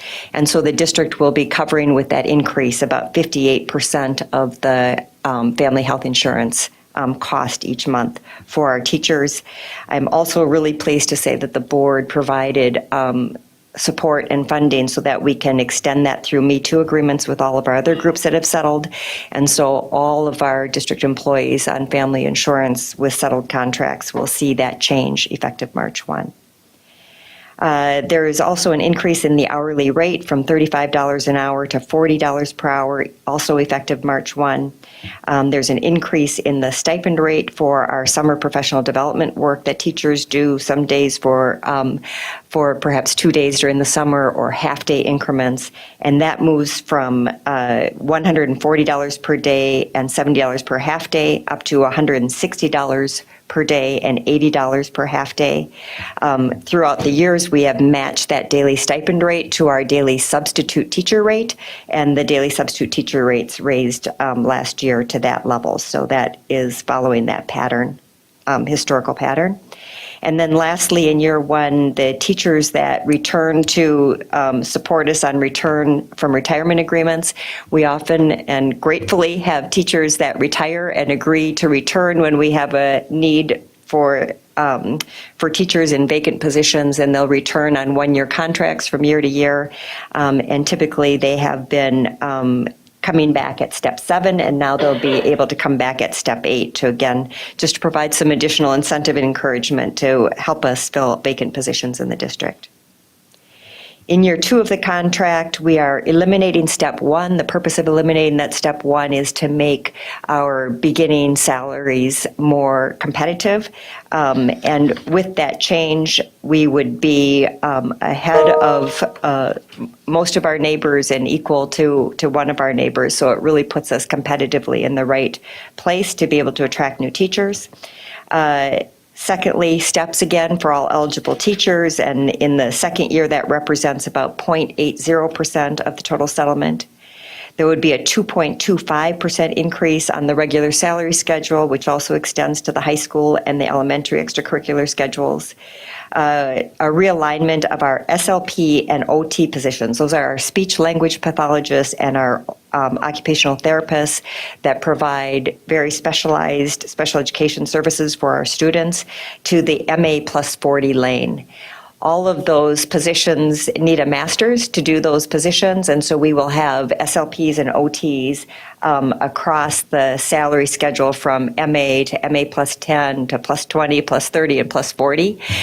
We have many of our SLPs and OTs that are already in the MA 40 lane, but in order to be more competitive and again to fill our vacancies in these much needed positions, we have to be more competitive for salary for those positions. We compete for those positions with the healthcare marketplace and private marketplaces, and in order to be competitive, we need to move those salaries over. So you see that. Oh, yep, sorry, thank you, Natalie. Next, you see an annual $2,000 stipend for staff that are assigned full-time to our Level 4 programs at Katherine Johnson Education Center, including our InStep program and those at the Roosevelt Education Center. Again, we know that staff in these programs serve some of our students with the most intense needs, and we need to make sure that we have consistent staffing with highly qualified staff that can meet the needs of those students in a consistent way. Next would be an increase in longevity pay. At the first level, the 12 to 14 year teachers with 12 to 14 years of service in the district, that longevity pay would move from $850 per year to $1,000 per year. At the 15 to 19 year mark, it would move from $2,750 to $3,000 a year. And at the 20 year plus mark, it would move from $5,500 to $6,000 per year. And lastly, as part of that year two change, we have added 15 minutes to the teacher duty day across all of our teaching staff. That equates to a pro rata change on the schedule of 3.45% by compensating all staff for that additional time. The total two-year cost of this tentative agreement is 12.07%. When we exclude the additional time, because as we compare to other settlements across the state, that's actually really a purchase of teachers' time, which is somewhat separate from just the increases that they're getting for the duty time that they're already serving. The percentage would be, without that extra time, 9.27%.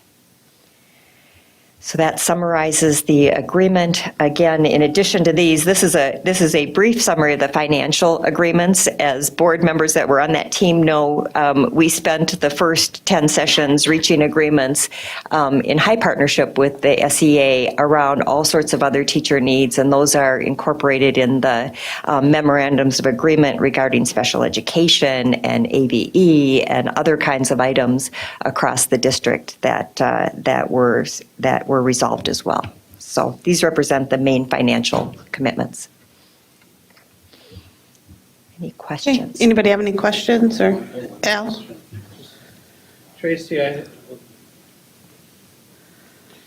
have one question on here, and I apologize because I should have seen this earlier and I didn't, and I don't have the contract in front of me, so I don't know how it's worded in the contract. But in year two, where it says add $2,000 annual stipend for staff assigned full-time to level 4 programs located at Katherine Johnson Education Center, including Instep and Roosevelt Education Center. It seems odd to me that we would list a school, that we would list a facility, because we move programs from facility to facility, and isn't the intent to pay it to the level 4 programs for specific students regardless of the location? Yeah. And I'm wondering. We listed the schools really for clarity. We did the same thing in the settlement with the paraeducators that serve in those schools. And I think the challenge can be, if we didn't call that out very explicitly, is that it is possible that we could have students that transfer into the district and they may have been in a level 4 program someplace else, and now they're being served in one of our general education sites, because we believe that our level 3 programs or the resources at that general education site are sufficient to serve that student. And so we wanted to make sure that staff understand that it's not the identification of the student's level of need, but it really is about the intense setting that comes when those students are all being served inside those sites. We also have staff in those sites that will move, again, due to vacancies, absences, and general needs of the buildings, that will move around between programs inside of those sites.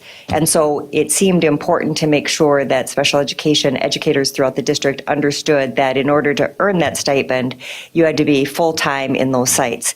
The other piece of that is we have itinerant staff, that SLPs, OTs, other school psychologists and so on, that may serve across multiple sites in the district where they're serving for a 0.2 or 0.3 of their time perhaps there. And so we were trying to identify who would be eligible for that stipend in a clear way. And at least for now, we have really stabilized the housing of those programs, particularly given the new addition of that Katherine Johnson Education Center. And so that seemed like a stable way to name them for the next 2 years. And Mike, you can add to that if I've missed anything. Yeah. Okay. Okay, any other questions, or looking for a motion to approve the teacher's contract for 2023-2025? Go ahead, Scott. Does this agreement take care of the wage compression problem? The wage compression issues that we've been talking about is we've resolved many of our other contracts, Scott, had been identified in the non-licensed contract groups. So we didn't have that kind of a report that was relevant to the teachers group. Okay. I'd like to make a motion to approve. And do I have a second? Second. I have a motion by Monica, a second by Natalie. Zach, can you call vote? Shannon Hawes? Yes. Zach Dorholtz, yes. Al Dahlgren? Yes. Natalie Copeland? Yes. Scott Andreessen? Yes. Heather Weems? Yes. Monica Sequeira-Schwartz? Yes. All right. Thanks, Tracy. Moving on, next, we're moving on to board policies. We have the proposed revised board policy 604, instructional curriculum, the second reading, presented by Dr. Jason Harris, Assistant Superintendent of Secondary Education.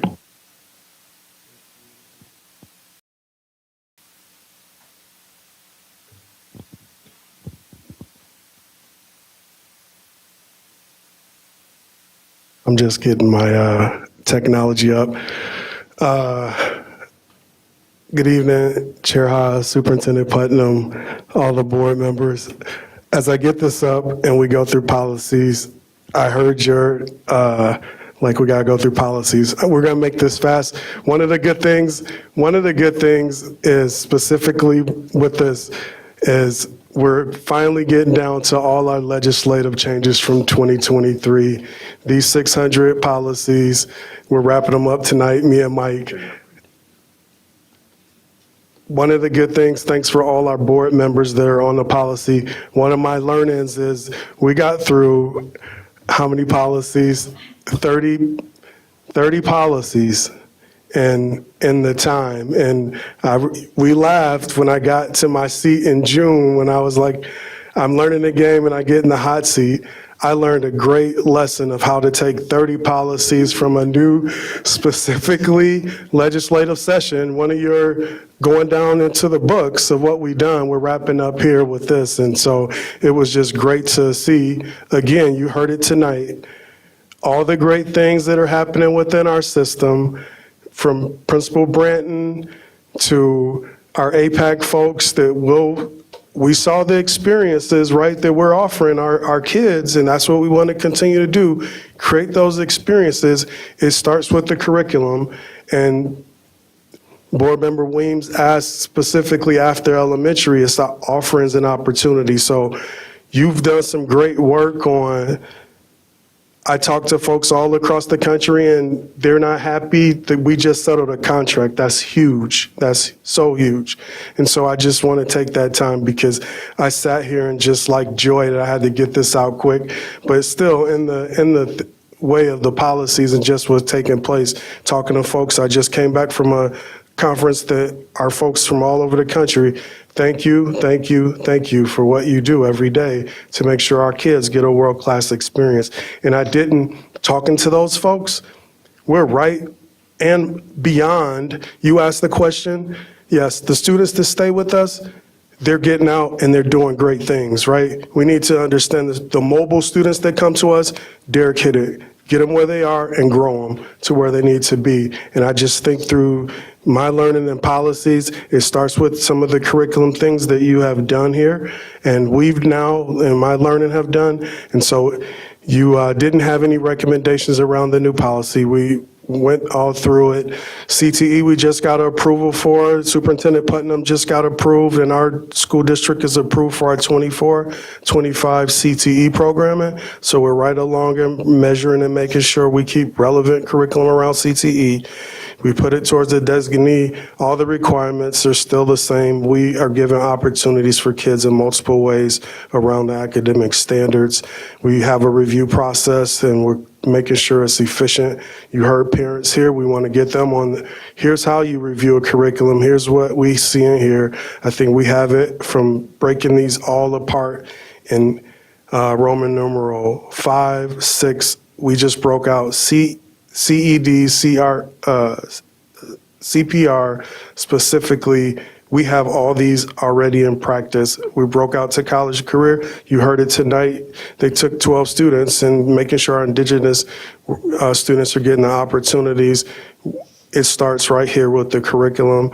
We have it specifically. The civics now is our kids coming in next year are going to have civics requirement. Right now, it's all within government. And so we're making sure everything is taking place. So nothing with the legislative changes that we're already not doing. We're doing some great things, and right now I think we're right where we need to be and ahead of a lot of districts. So that's kudos to the work of our folks here and you all of what we're doing. So I'll go to the next policy was the graduation requirement policy. This was the second reading along that. It was no major changes. We matched the statutory change around what does the required standard means. And ethnic studies, well, before I get there, agricultural, food, and science, those were just minor word revisions. We have it all in our CTE programs.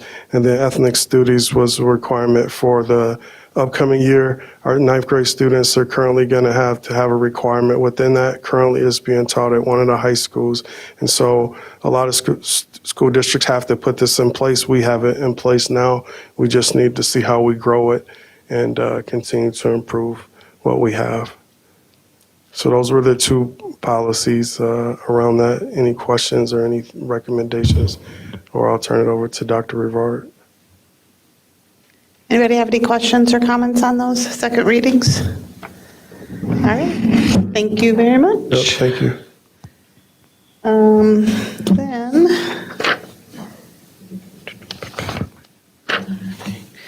Then we have one more policy for a second reading, proposed revised board policy 620, credit for learning, and Dr. Mike Rivard, Assistant Superintendent of E12 Education Services, is presenting this policy. Good evening, Chair Hawes, Superintendent Putnam, and members of the board. I share in this enthusiastic opportunity to talk about policies, and I appreciate my partner, Dr. Harris, as we go through those 30 this year. It has been a wonderful opportunity. This is the second reading of Board Policy 620. If you may recall from last month, this is our policy where its purpose is awarding students credits towards graduation requirements when they're coming in from other schools, from post-secondary, and other learning environments. The major change to this policy is due to new Board Policy 624. As a reminder, Board Policy 624 is about online instruction. Because we have this new policy, as we go back and look at our policy for 620 that we're reviewing this evening, we remove all the language related to blended learning and digital learning, and that's the main change. So barring any other advice from the board this evening, that would be our second reading. Any questions or comments on that? All right, thank you. Then we're moving on to reports. We have Dr. Lori Putnam, Superintendent's report. Thank you, Chair Hawes, members of the board, audience, and our listening public. I want to begin by just echoing or building off from what Dr. Harris said, and extend on behalf of our entire cabinet team and our staff, our families and students, a sincere thank you to our Board of Education members. It is School Board Recognition and Appreciation Month, hence the cupcakes. We do have a member sort of watching from home, wondering why the only night she's ill and cannot be here is the cupcake night. So, Amy, that one was, this is cupcake night. That's what happens when you miss. But truly, thank you very much for the guidance, the support, the questions, the leadership, and the heart that you show, not only when you show up here, but each and every day in your interactions with us and our families and our students in this community. I consider myself so very fortunate. So thank you for what you do. Thank you for your service. And please know that I say it alone, know that I have the backing and again, I'm echoing the feelings and the sentiments of all of our school district. So thank you. And it's also Bus Driver and Transportation Appreciation Day. And so I just want to give a shout out to our transportation team, our paras, our mechanics, our bus drivers. We did get to go over and celebrate, and they let us drive the bus. So that was very exciting. Dr. Harris opted out, but Nikki and I did drive for a very short few feet in a very straight line and very slowly. Natalie was going to let us drive the full bus, and the drivers were like, no. So after getting in the seat, I just cannot imagine how challenging it must be to not only drive something like that in any variety of weather at dark hours of the morning with the lives and responsibilities for many children behind you. So I am again, on behalf of all of us, sincerely grateful for the work of that transportation team. And I also want to just shout out a few of our teaching staff. You may have seen it in the papers, but Autumn Heitzman was awarded the State Middle School Social Studies Teacher of the Year Award. And then we have 3 Minnesota Teacher of the Year nominees, and we haven't had any in quite a minute. So congratulations to Devin Bowker, Angie, who is at Apollo, Angie House, who is at Tech, and Jean Boyd, who is at Kennedy. We should know in March if any of them will be moving forward.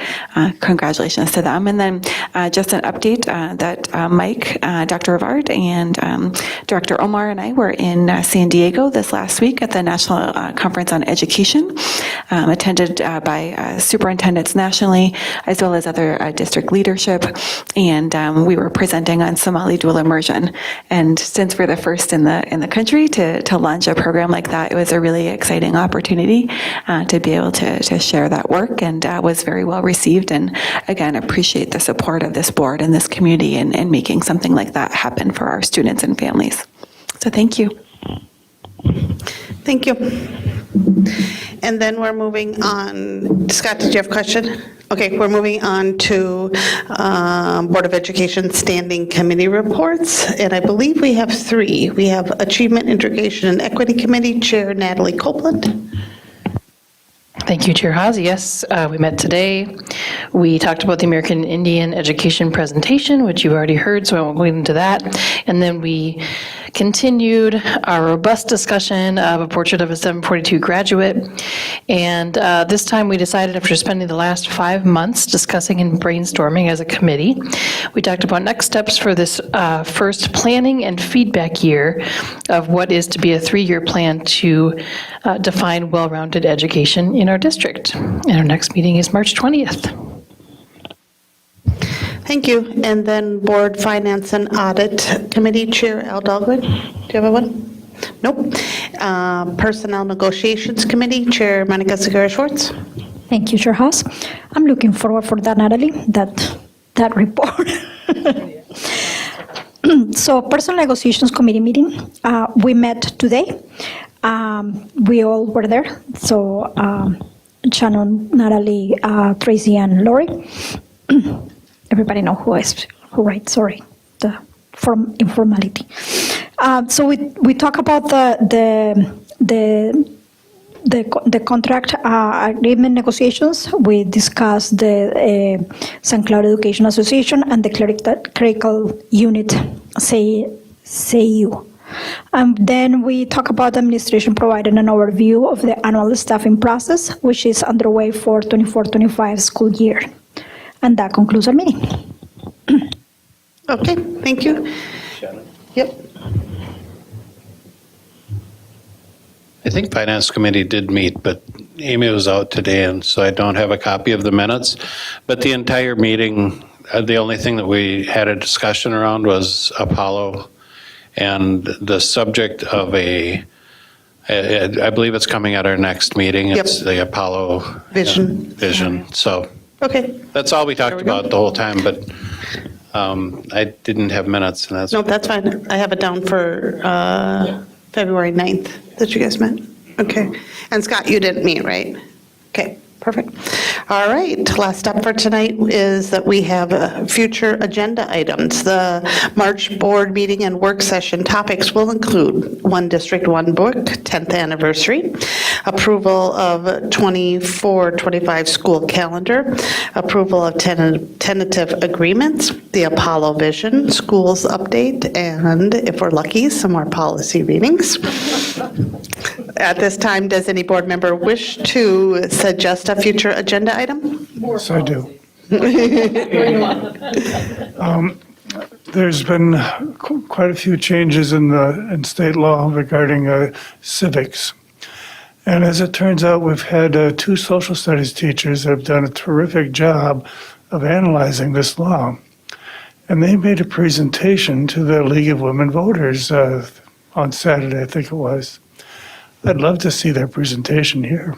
Okay, we'll do some research on that. Thanks. All right. There we are. I already started the research. All right, thank you for watching. We will be back March 13th. Have a good night. And oh, no, I need a motion to adjourn. Sorry. Motion to adjourn tonight's Board of Education meeting. I have a motion by Scott, a second by Natalie. All in favor, say aye. Aye. All right, we are adjourned. It's 8:45 PM. Have a good night. Scott, getting out a little early. Yeah, anytime.